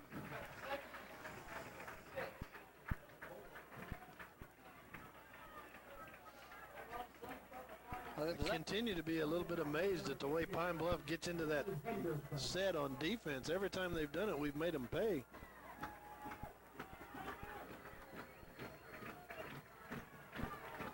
We get a chance, we got to give our little AAA promo. Hartman again, straight up the middle, and he's going to get down inside the 5 to about the 4-yard line. Doug, you can sense some momentum here on Bentonville's part. It's going to be a first down and goal at about the 4. And it looks like what we talked about, Steve. Bentonville's offensive line really dominating in this series. Let's see if that continues. Doug, as I've watched these guys during the course of the year, this is about the time that their offensive line really starts dominating. They've wore their defensive line completely down. Off tackle and nothing there. Derek picks up almost 2 yards on the carry. Looks like he's got it almost down to the 1. The good thing about it is he fell forward. Yes. He's hit right at the line of scrimmage, but he did what good backs do, and that's fall forward with the football. It's going to get him a couple yards. 4 minutes now left here in the third quarter. Definitely in four down territory, Doug. Second down. Still got 3 tries here to get it in from about the 2-yard line. Fullback up the middle. Touchdown. Touchdown. Give it to him. He's going to be just short. Boy, Doug, I thought he went in. That was Steve Jones with the football there. Number 38, Steve Jones. Boy, you can't get much. I tell you what, though, right now you're about 3 inches from scoring. You do not turn back and handle the football. You go right behind Dannenauer into the end zone. Yeah, there's no other way. And, of course, looks like Pine Bluff going to call timeout. Pine Bluff's called timeout, and Doug. Really not a bad play. If you're Pine Bluff, you're backed up. Give us a chance here to talk about the Arkansas Activities Association as one of 50 state organizations that belong to the National Federation of State High School Associations. This association formulates policies, game rules, and standards for inter-school competition. Schools of Arkansas have adopted these rules on eligibility which correspond to the recommended by the National Federation. I guess that's our announcement for the third quarter. Tigers will have third down and goal at about the 3-inch line. And let's see if Slaganoff takes the snap from center and just goes straight behind Dannenauer. See if he can sneak it in. That would be my call. I think it would be mine too, with Dannenauer going almost 300 pounds at 6'5". There it is. That's it, and Slaganoff is in about 3 yards into the end zone, so great push and surge by Dannenauer that time. Quick note. And the Tigers are 12-6 now. Chance for an extra point here to make it 12-7, and they made that drive look very easy, Steve. They did, and Doug, I was speaking with Ryan here during that timeout. Derek Hartman has now 100 yards in the third quarter, which is almost the equivalency of what Bentonville's offense did the whole first half. Extra point is up and good. So, 3 minutes and 27 seconds left here in the third quarter. The Tigers now trail 12 to 7. Definitely turns the football game into a new one at this point, especially with Bentonville knowing what they can do offensively in the second half.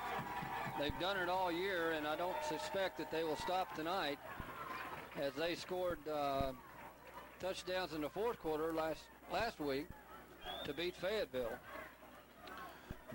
Vavra getting ready to kick off, and we've watched these kickoffs all year. Outstanding leg. Yeah, and the nice thing about him, he's just a junior. He'll be back next year with stronger leg, more experience, and he'll be a force for Bentonville next year. The Pine Bluffs got 12 men on the field. Yeah, and it's going in the end zone anyway. And of course, Vavra was the key to Bentonville's win last week, as he picked up the pooch snap and picked up the first down. Pine Bluff had 12 men on the field. There's no doubt about it. And how do they assess this penalty, Doug? 12 men on the field.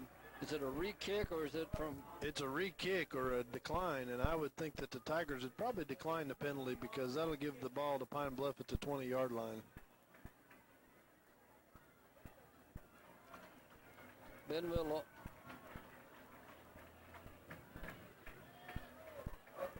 They will decline. Doug, real quick, I'd like to thank some more of our sponsors, or thank our sponsors again, the Bank of Bentonville on the Bentonville Square, Arvest Bank Group, and First Baptist Church here in Bentonville. Fine youth program that those folks have there at First Baptist Church in Bentonville.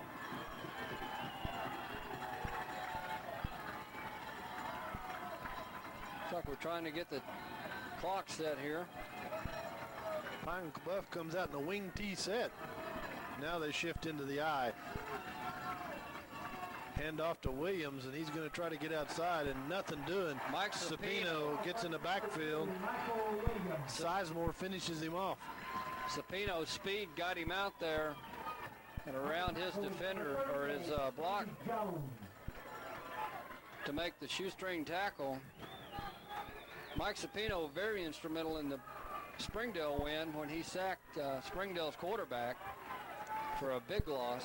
I tell you, that opening drive that Bentonville had that night against Springdale is one of the best drives I've seen by a high school football team in a long, long time. I agree.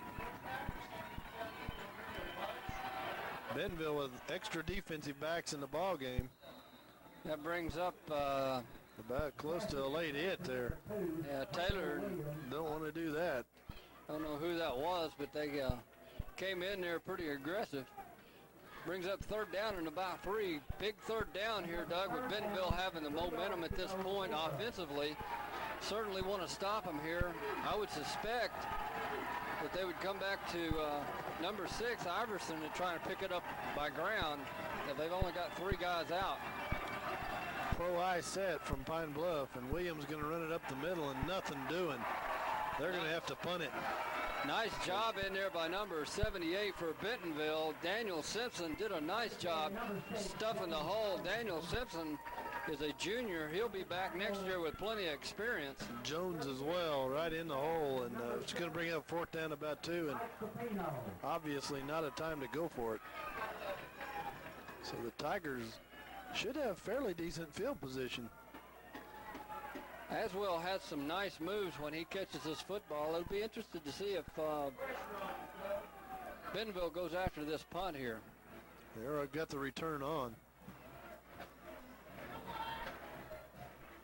Aswell fumbles the ball. I think he got it back. But I believe, Doug, he was inside the 2-yard halo. I don't think there is a 2-yard halo in high school football, is there? Not? I thought that they had to have him. I'm not positive on that, but he was certainly up in Aswell's face. I know some of the guys that you know, it may be that the halo exists in high school but not college. I know it exists in the pros, and that's one of the, seems like there's always a hanky on the ground in professional football. Hartman right back up the middle, and he's going to get about 8 yards, 9 yards on the carry. And the Tigers' offensive line is coming off the football right now. Just keep pounding it right up the middle. Derek running the football extremely hard. The thing I liked about that run by Derek Hartman is he had both hands wrapped around the ball. Yeah, I think that it'd be Derek again. Nowhere to go that time. Pine Bluff was in the box. Going to bring up third down about 2. Doug, we're going to... Well, he might have lost a yard. It looks like third and about 3. Less than 40 seconds left here in the half. Let's see if Bentonville will have to snap it. And they will. They start the clock. Number 39, Justin Bass. So the Tigers need to get to about the 48-yard line of Pine Bluff. Bentonville's got the 2 big backs up front. Line up in the power I, and nothing doing. Hartman is tackled behind the line again. On the carry, number 25. And that's going to force the punt. There's no wind, so the Tigers will probably let it run out before they have to punt it. And folks, we're going to be back for fourth quarter action here at Bentonville with Pine Bluff leading 12. Bentonville Tigers 7. And folks, the Bentonville Tigers have owned the fourth quarter, so let's come back and see if they can do it once again.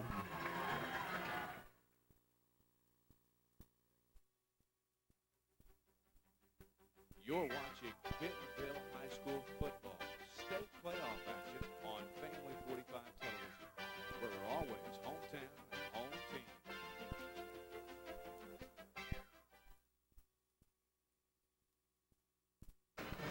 And we're back. We're back. With Bentonville Tigers trailing Pine Bluff 7 to 12.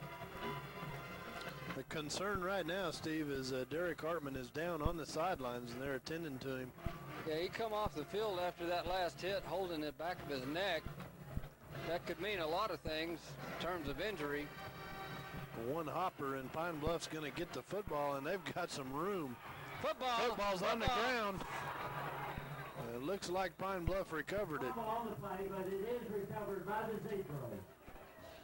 Last couple times Pine Bluff has put it on the ground, it's went forward for about 3 or 4 yards each time, and Pine Bluff comes up with it. But folks, we're in the fourth quarter, and once again, we want to thank our sponsors, Bank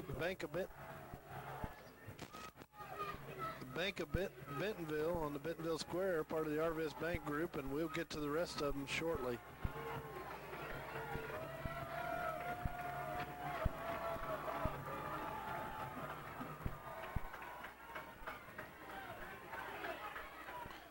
Over the middle, and Wanders decks the receiver, and he is struggling a little bit right now. Yeah. To get up, but Wanders with the hit. Number 2, Michael Williams. And Williams is the receiver, and he came in a little bit banged up with a shoulder injury. He didn't act like he wanted to get up. First Baptist Church of Bentonville. Their beautiful new facility, their new sanctuary that they've added on, is a sponsor tonight. A couple more we'll get to right after this play. Second down and 10 after the incompletion. Blunt has stayed in as a quarterback of Pine Bluff, and he's got a really strong arm. He just kind of flipped that ball out there for about 15 or 20 yards. It's incomplete. It's going to bring up third down and 10. Doug, I think that Derek just got his bell rung just a little bit. Derek got his bell rung just a little bit there. I see him down here with his helmet off, standing up talking to some people.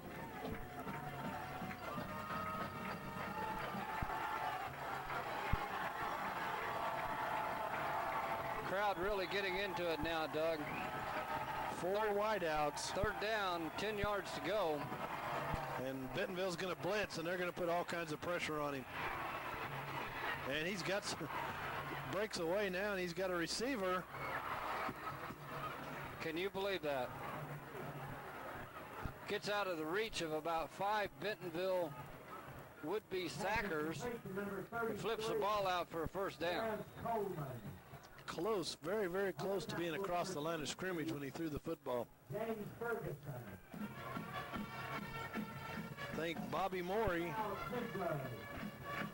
Bob and Amber's Body Shop, the auto body shop, proud to sponsor the Tigers. Got a timeout on the field. Go see Bob for any of those unfortunate dings and accidents to your automobile at 506 Southwest 14th, 271-7292, Highway 102 west towards Centerton. Couple blocks off of the 71-102 intersection, or Walton Boulevard and 102 intersection. Old Town Cleaners in Bentonville behind Fletcher Honda, and a second location over at Pinnacle Point Drive off Champions. Doug, thanks again for sponsoring Tiger playoff action. Sorry about that, Doug. I'm not sure who called the timeout there. I'm thinking that maybe Pine Bluff did. If it did, that's their second timeout here in the second half. Boy, Blunt just dangles that ball around and knocked down by Trey Basor. And Blunt is down. That's a lineman there, Doug. Blunt was down just above him, and he's up now, and that lineman does still remain down. But how many people had a shot at tackling him? But if he continues to hold that ball up and wave it around like he is, the Tigers hit him, they're going to have a chance to cause a fumble. Looks like maybe we got a knee injury on the Pine Bluff player. I cannot see his number.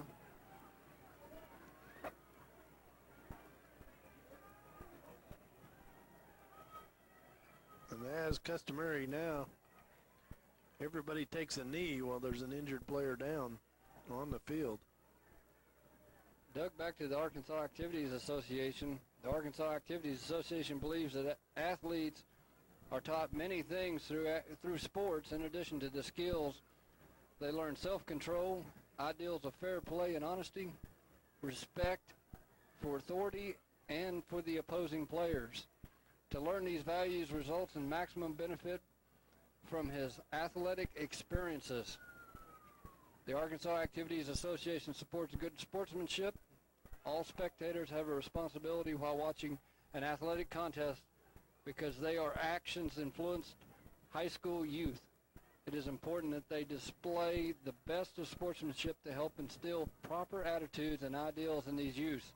The Arkansas Activities Association recognizes that athletes represent more than themselves in the athletic competition. They represent their team, their fellow students, their teachers, and the community. Athletes who display sportsmanship we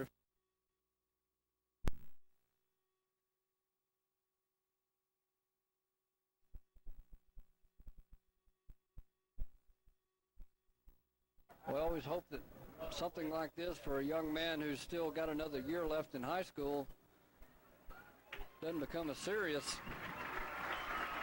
problem for him. So many of these players nowadays, especially in the 5A, are looking forward to the next level of competition, whether it be Division I or Division II football. I tell you, and the 5A West has owned the state playoffs the last several years. They sure have. Except for maybe this team, Pine Bluff. Screen.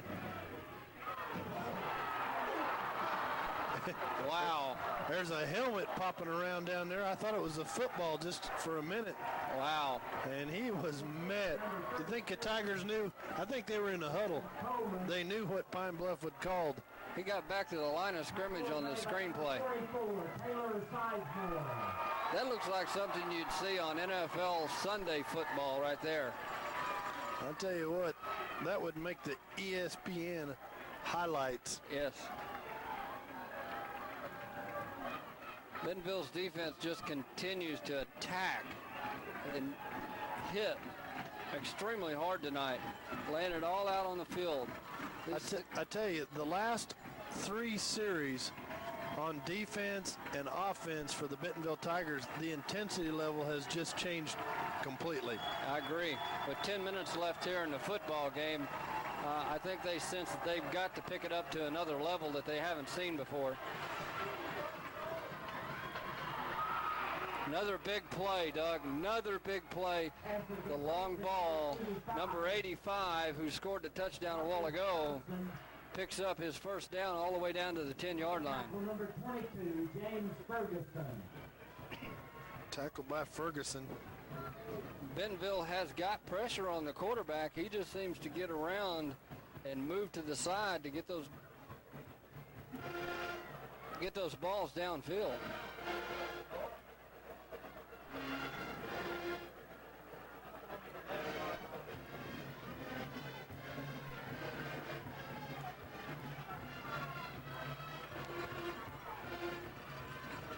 Looks like he's changing the play at the line, Doug.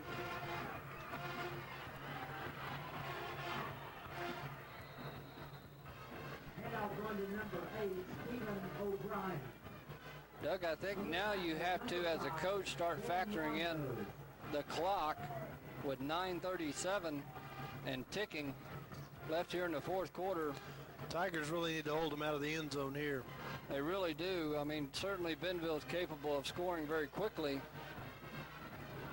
It would be nice to hold them out and sustain about a 95-yard drive that would seemingly put the Bentonville Tigers on top.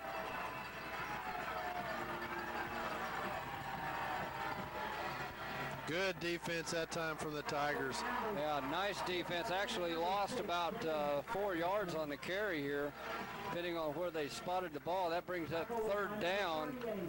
Pine Bluff can actually get a first down on about the 6-inch yard line, Doug. So very key here.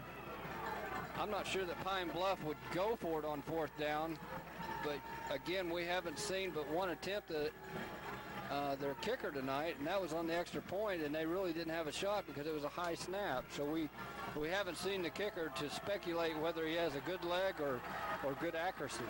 But if they do have a kicker at all, they would certainly try to kick the field goal to put it so Bentonville have to have 8. No. We're going to call pass interference in the end zone on Ben Wanders. Fans, I am sorry for that, but I really couldn't believe the call. I mean, you're not sorry for that a bit. My gosh.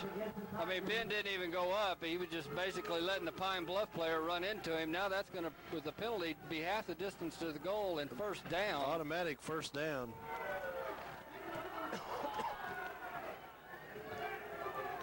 So that gives Bentonville a bigger challenge as they have first down on the 3-yard line. And that's going to touchdown for Pine Bluff. They run the option. Man, what a big call.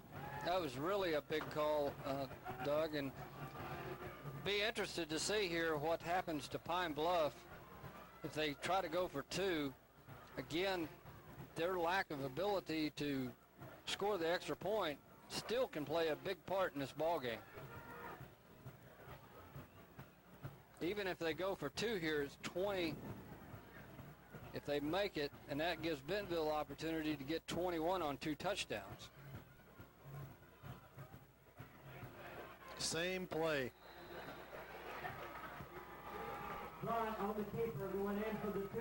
Okay, Doug, that sets the stage. 8 minutes and 18 seconds left. Bentonville Tigers 7, Pine Bluff 20. So easy math. 2 touchdowns wins the football game for Bentonville. Bentonville's defense, other than 3 big plays tonight, has played outstanding.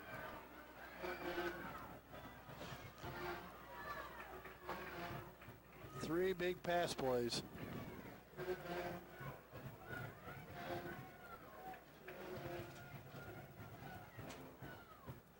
Folks, if we cut in and out just a little bit, we're having some technical difficulty here, but we'll do our best.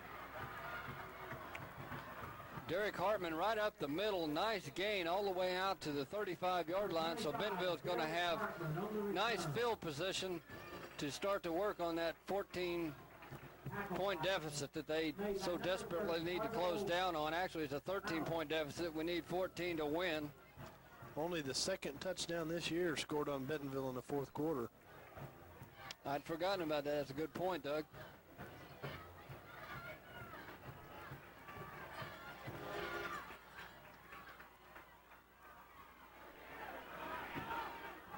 Ball was tipped at the line of scrimmage by one of the linemen.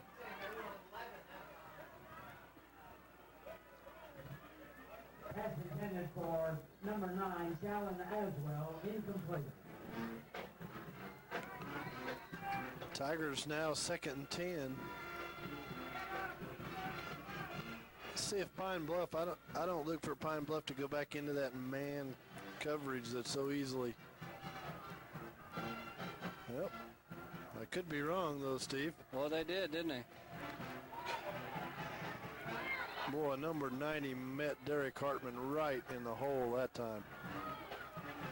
Didn't get him down though, Doug. He didn't get him down. You couldn't even see Hartman. You couldn't even see Hartman as he wrapped him up. No, number 90 is a pretty good sized fella. Defensive end for Pine Bluff. Bentonville 3rd and 11.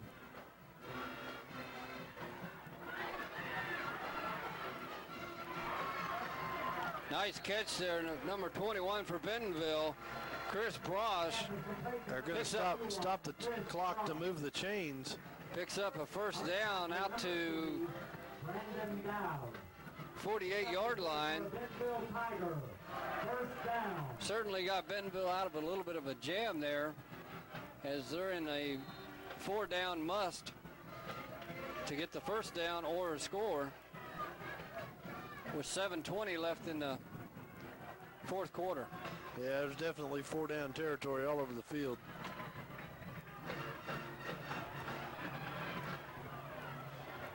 Aswell, and he's going to score. He's going to score. Nice catch. Nice catch. Beautiful touch by Go for one here. Nice touch by Schlagenhoff. That time Schlagenhoff put just enough air under it that the defensive back couldn't reach up and knock it away. Really, really laid it in there nice, and Aswell does the rest as he's done so many times this year. And I want to give credit to Jason Grimes. I was watching him pass block as Schlagenhoff was trying to complete that pass. Did a nice job keeping that defender off of Schlagenhoff where he can do the job. Vaver in for the extra point. So the Tigers back within 6 at 20-14 with 7 minutes and 5 seconds left in the ball game. Plenty of time. And Doug, take the 2 missed points or 2 field goals that were missed away from the ball game. Put them back in, and you got a new ball game. Take the drop pass by Christian Boyd. We're winning the football game. Well, wish we could have all that back right now and be in a comfortable lead. Or the fluke play at the end of the half. Yeah, fluke play was it. As that ball bounced off about 3 or 4 different people before it was finally caught and then reached out for the end zone. Bentonville special teams have done well this year. Very important here to put them in a hole. In favor, nice high kickoff, but not only deep, but very, very high.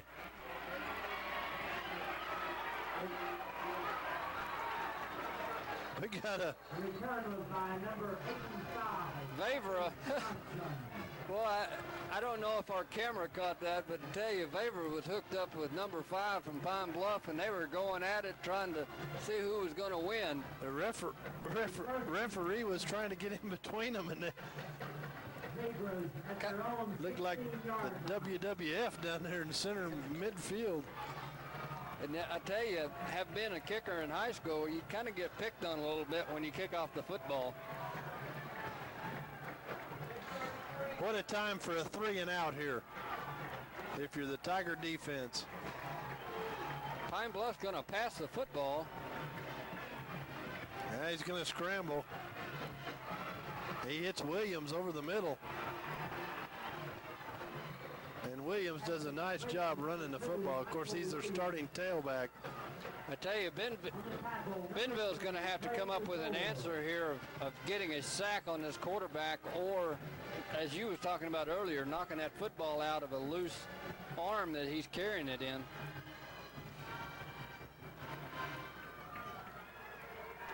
First and 10, 6:40.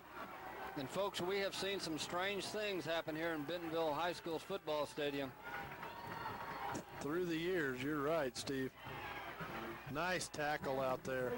Very good open field tackle. I tell you what, Doug, there is some head knocking going on that football field tonight. This is probably the toughest I've seen these guys play all year. Christian Boyd that time with the tackle. I noticed that Pine Bluff, when they came up to the line of scrimmage, there was still 11 seconds left when they snapped the ball that time. So they're not using the clock really wise, or they weren't that time. Now this time it looks like they're going to run it down. Yeah, we've got 6 minutes exactly now. 7 seconds left on the play clock. A flag. Illegal procedure on the offense. The quarterback was standing up behind the line of scrimmage, and one of the linemen was in their stance and turned around to look and see what was happening. I don't know why the referees would be discussing that if that's the case, Doug. The left guard, and you could clearly see the emotion on the quarterback as he stepped away. You knew it had illegal procedure. I don't know what the conference is all about. Certainly it would be a big call here if it did go against Pine Bluff, because that would set them back. Still second down, but long yardage. Well, more importantly, this stops the clock. Correct. It sets them back 5 yards. Oh, now they got unsportsmanlike conduct on Bentonville. Boy, how did they get that out of that flag? I have no idea. Clearly, and folks, buy one of these tapes from Family 45. And you will see that the left guard clearly turned around. And did they not just go 20 yards? Well, Nope, 15. They went 15, but Gary Ware. I want an explanation here. Bentonville calls timeout, I believe. Yeah, and I believe Gary called the timeout where he can. I think he wants an explanation of what's going on here. Yeah. The referee's not even going to come over. I don't blame him. Side judge, here he comes. Now here he comes. Folks, I'd like to be in on this conversation. At least have a microphone in it anyway.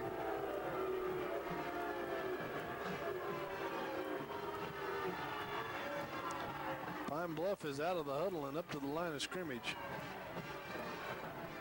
And you can clearly see, if you rewind your tape or watch closely, the quarterback almost stomps off because he's mad because the offensive lineman turned and looked at him and jumped. They were already in their stance. And as you know, once they set on the offensive line, you cannot move. Not even a muscle.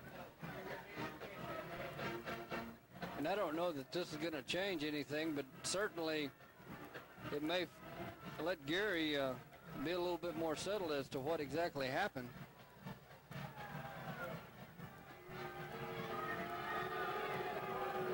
Certainly the Bentonville fans not very supportive of the call, as that gives them a first down on the 44-yard line. 5:56 left. Two big calls. Pass interference in the end zone on 3rd down and 10. Don't count out Bentonville's defensive backfield here, Doug, as Pine Bluff's going to continue to do the things they've done all night. We got 2 receivers down here for Pine Bluff. Now Cepino comes on out. They're going to corner blitz. Nice job by Cepino. Nice tackle. 5:50. Brings up second down, about along 9. And Gary Ware is still upset Yes, he over is. that call. Certainly changed, if anything, Bentonville holds him here, changes the field position a lot. Second down. 8 seconds on the play clock, so Pine Bluff doing a good job of clock management here.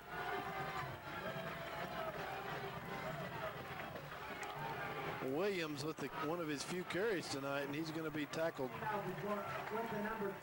Sapino is hurt. Yeah, knee. Hurt his right knee. He hit it on Williams' helmet, and we're under 5 minutes with 20 to 14. Pine Bluff, big third down. Yeah, probably the biggest third down of the night.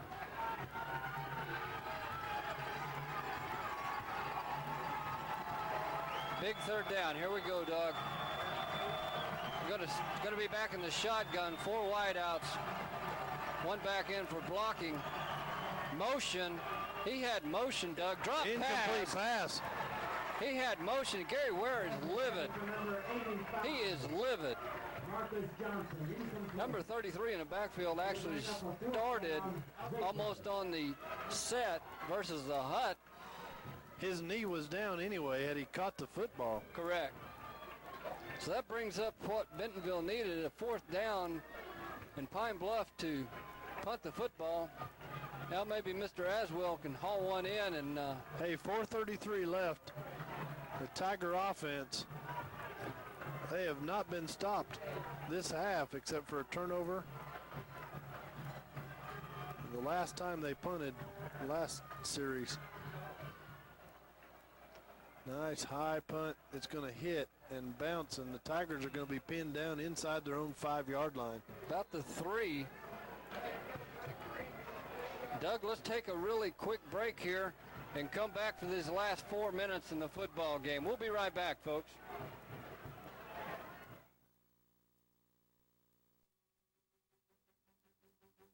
You're watching Bentonville High School football state playoff action on Family 45. And folks, we're back. Only one play occurred on our timeout there. Incomplete pass over to Aswell to the far side. That brings up second down and 10. 4:20 left here in the 4th quarter as Bentonville trails Pine Bluff 14-20. Went over and talked to some of the Bentonville assistant coaches here in the press box, and the call on the field on that last controversial one was said that Bentonville had simulated the snap count. So the defensive line or linebacker, somebody on the defense had evidently simulated the snap count. Well, Doug, now we got a 3rd down on the incompletion, and Bentonville must get the ball out to the 14-yard line for a 1st down. Geigo comes into the huddle with the play. Certainly we've seen Bentonville this year do this many times, take the ball and drive the length of the field.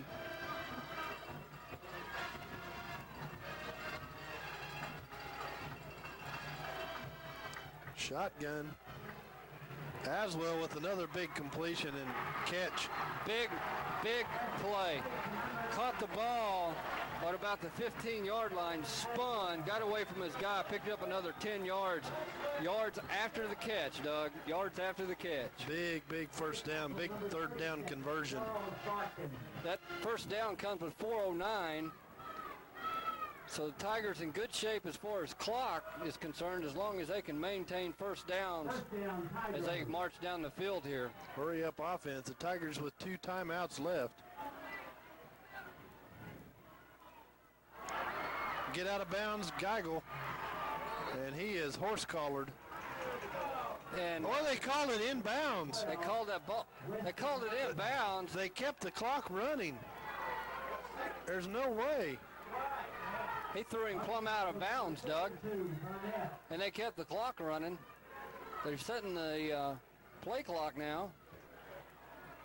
Pine Bluff has now changed their defensive scheme. They've got the safety back. I don't understand that. That ball was out of bounds. First down, so that's going to stop the clock to move the chains. Puts the ball on right at the 40-yard line. The tip of the football is at the 40-yard line. Bentonville in a serious hurry-up offense here. Got to go on the line. 3:26 left. First and 10. In high school, they do stop the clock to move the chains. Schlagenhoff's got open field. He's going to get out of bounds. Good play. They hit Schlagenhoff out of bounds, or he tripped. He's coming up limping. I think he and Geigel got tangled up over there. Did he? Schlagenhoff picks up a long 7. More importantly, he gets out of bounds. Good play. Offensive line doing a nice job here, picking up that blitz. Got to give Pine Bluff some credit for their defensive secondary play that time. Nobody was open. 3:13 left in the fourth quarter. Nice catch by Geigel for the first down. They'll stop the clock again to move the chains. Schlagenhoff's hurting. Yes, I don't know if he's got a cramp or if he got tangled up over there in the sidelines. I'm not sure, Doug, what he didn't trip over the chains on that pickup and the trip. Possible, that's right. Because the chains were stretched. Got shotgun. Schlagenhoff, a tough athlete. Clock's running. And we've got man-to-man coverage in the secondary. Blitz. Screen. Derek, wide open field. Derek, wide open field. And he stopped at the 25. First down, pickup of 20 yards on the play. Nice play call by Coach Ware. Derek possibly goes to the sidelines, picks up some more, but he was cutting against the grain, hoping to pick up some of the downfield blocking. He's thinking big plays, thinking touchdown, not first down, not out of bounds. He's thinking touchdown. And 2:49 left here in the fourth quarter. Bentonville continues to drive. That's going to be pass interference. Pushed our guy out of bounds. He was burnt. He had no other choice, Doug, but to push our guy out of bounds. That'll be a mark-off, Doug, that takes us down to about the 15-yard line. Be an automatic first down. Automatic first down. 2 minutes and 39 seconds. Plenty of time left in the football game. The Bentonville Tigers have plenty of time. Boy, I tell you what, Doug. 97 yards. This is 7 exciting. points. What do you think? This is the way we draw it up. I tell you. Not in the end zone yet. Not yet. Man, wide open over the middle. Man-to-man coverage in the secondary. Aswell, where's the...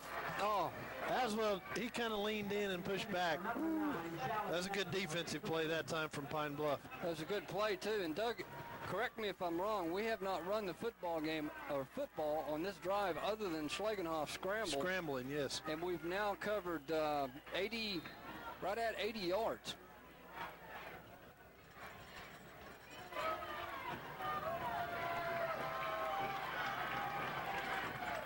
I tell you what, Pine Bluff is living and dying by this man-to-man coverage in the secondary. Got a flag. That may be Pine Bluff trying to anticipate a snap. Yes, it is. Offsides. So that's going to bring up second down. The ball will end up on about the 7 or 8 yard line, giving Bentonville opportunity to do two things. One, score, or second, get a first down on about the 3 yard line with 2 minutes and 33 seconds left. Second and 5, Tigers. Still second down. At the 7 yard line. Boy, I tell you what, it don't get much better than this, guys. Playoff action at its best. Pitch back to Hartman, and he cuts up in the middle. He's going to get to 1. He's got a first down. First and goal. First and goal. And, Doug, I saw this happen to the Tigers a couple of times this year where they done this, if Bentonville goes ahead and takes the lead at this point, you have to be really careful what you do on special teams and on defense when Pine Bluff gets the football back, assuming we go ahead here and score. Pine Bluff's called a timeout to try and stop us. No question about it, but last time we got in this position, Schlegenhoff followed Aaron Dannenhauer right about 3 yards into the end zone. And something that's very key with this Pine Bluff timeout, they've called now their third timeout. They've got 0 timeouts left. You're absolutely right. They'll do one or two things, work the sidelines or catch those long bombs. And I would bet that Gary Ware's defensive coordinator will find a way to get to the quarterback this next series.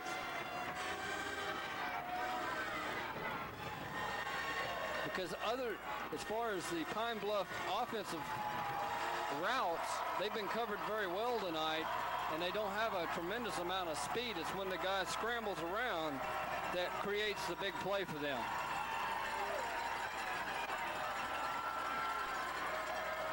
Schlegenhoff asking for the crowd to quieten where he can hear the snap count. Fullback, touchdown. Fullback, Steve Jones. Score is 20-20. 2 minutes and 22 seconds left here in Bentonville. Let's don't celebrate too much here and get a penalty. We don't want to do that. We got to kick the extra point yet. Doug, you watch what I tell you. Vaver's going to kick this thing between the uprights, and he's going to be so pumped up, he's going to kick the kickoff through the uprights. This guy is a ball of fire.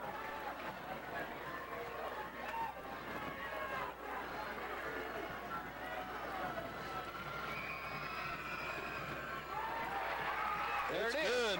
Look at him. He is pumped up.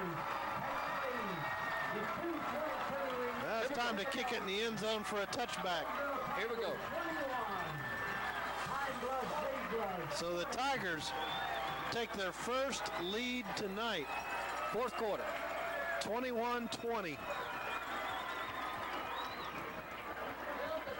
The comeback kids are coming back again.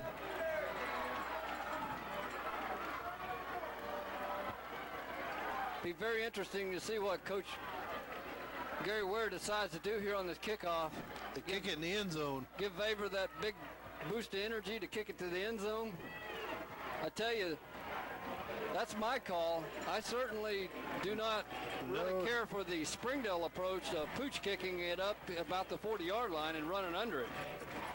Watched the game earlier this year where Tennessee scored to go ahead of Georgia on their home field, and they pooched it to about the 40-yard line, and Georgia goes back and scores a touchdown and wins it. Right. And now all Pine Bluff needs is a field goal, so Vaver's going to kick it up and kick it in the corner, right in the corner at about the 5.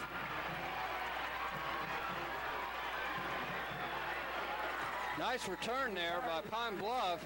Pulls the ball out to the 25-yard line, a return of about 15-yard line, or 15 yards. And again, Doug, 2:14 left in the fourth quarter. Bentonville win at 21-20. Pine Bluff with 0 timeouts. No timeouts. That's a big. And I believe Bentonville has 2 of theirs left. I think we only took 1, and that was to contest the call of unsportsmanlike conduct. Tigers in kind of a prevent defense. With 3 people rushing, they're still forcing him out of the pocket, and he's going to have to run. And he stays in bounds, Steve. He stays in bounds. But he gets a first down, so they will stop the clock to move the chains. Well, that's 40. But I can't believe he didn't step out of bounds. And again, I don't know how much this young man's played quarterback for Pine Bluff this year, but that may be just game experience as to why he didn't go out. Clock restarts now. And they're in the huddle. And they're still in the huddle. But remember the end of the first half.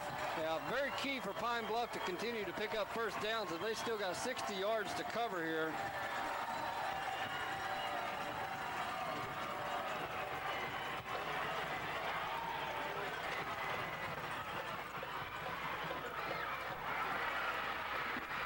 He slips a tackle.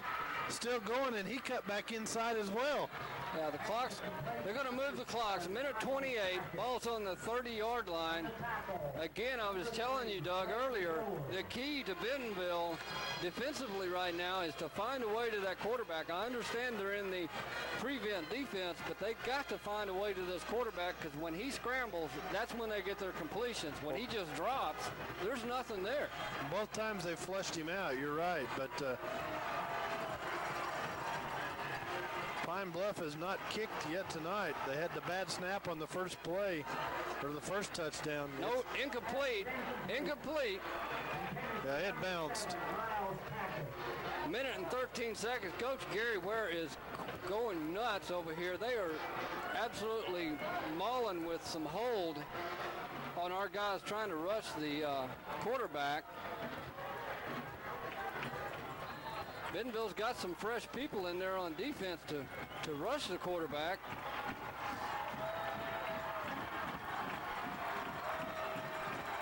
Playoff action at its best, 5-8. Well, I tell you, minute and 13 seconds left. Play clock's down to 9. Here comes Jones with the blitz. We lost containment. Nice play by Sapino.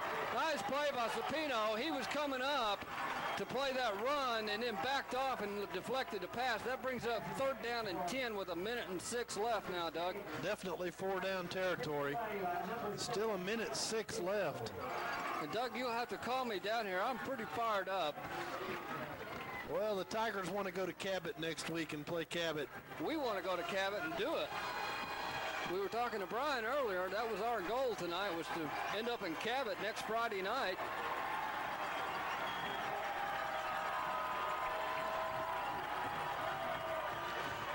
See, here's where if you had some timeouts, you could run a quarterback draw. Yeah.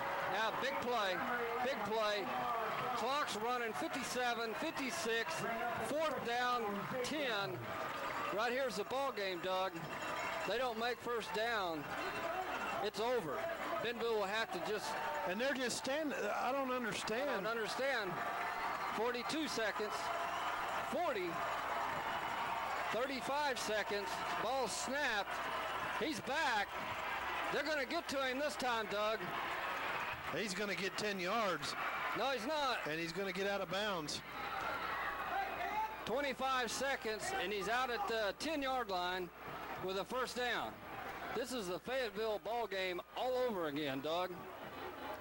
This is exactly a repeat of last week when Bentonville held off Fayetteville's last charge with less than a minute in the football game. That was a great scramble by Blunt that time. Very athletic quarterback.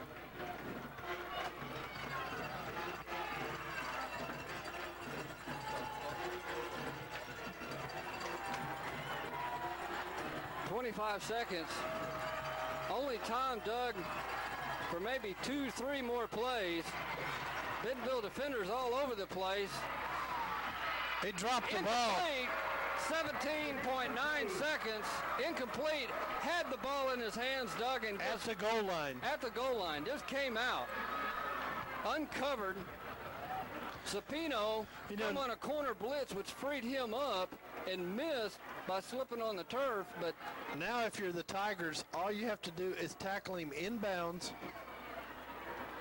On the anywhere inside the 5 gives them a first down, Doug. You got to be very, very careful if you're Pine Bluff, though. If you get tackled inside, inbounds, you're probably not going to get another playoff. And there it is. There it is. There it is. There it is. They're going to rush. What are they going to do? What are they going to do? 6 seconds. 6, 5, 3. Ball game's 2, over. 1. Ball game's over. No, there's a penalty.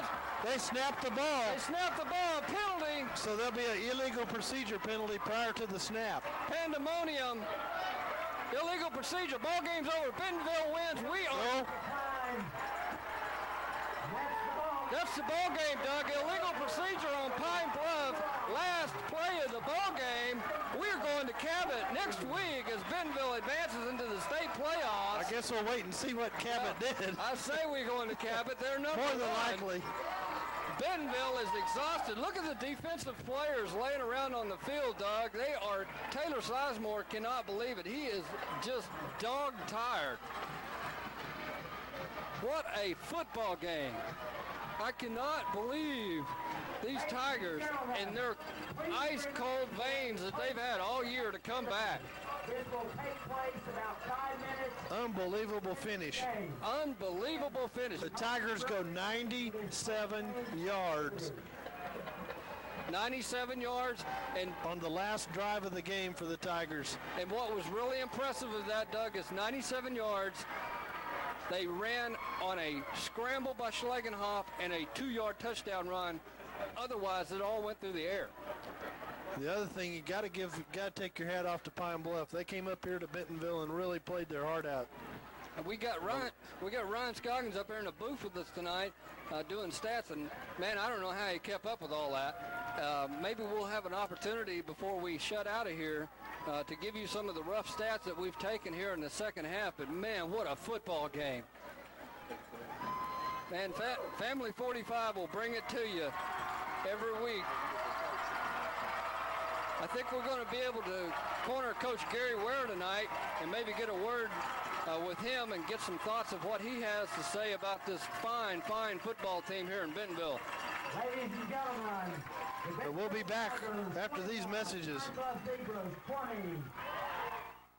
Tiger Stadium tonight as the Bentonville Tigers defeat Pine Bluff 21-20. And Coach, in that fourth quarter, it just seemed like Bentonville, the intensity level turned on. They've been doing that all year. What can you say about the kids? Well, you can't say enough about our kids on the football field in the fourth quarter. I think if you looked at the stat sheet, we probably outscored our opponents all year in the fourth quarter, probably 3-1. And we expect that out of them because they've been doing it, and they delivered tonight.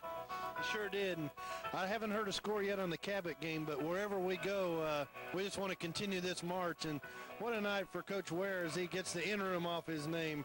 Full-time permanent coach here at Bentonville High School. Well, we're all proud of Coach Ware. He's done an outstanding job of leadership. He coaches just like he always had, and you know, he's done a fantastic job. We're just delighted that he's been named the head coach permanent. Well, Coach, we're looking forward to seeing you next Friday night, and hopefully we'll do another winning interview. If Cabot wins as expected, we'll be in Cabot next Friday night, but wherever we go, the Tigers will continue their march through the state for a state championship this year.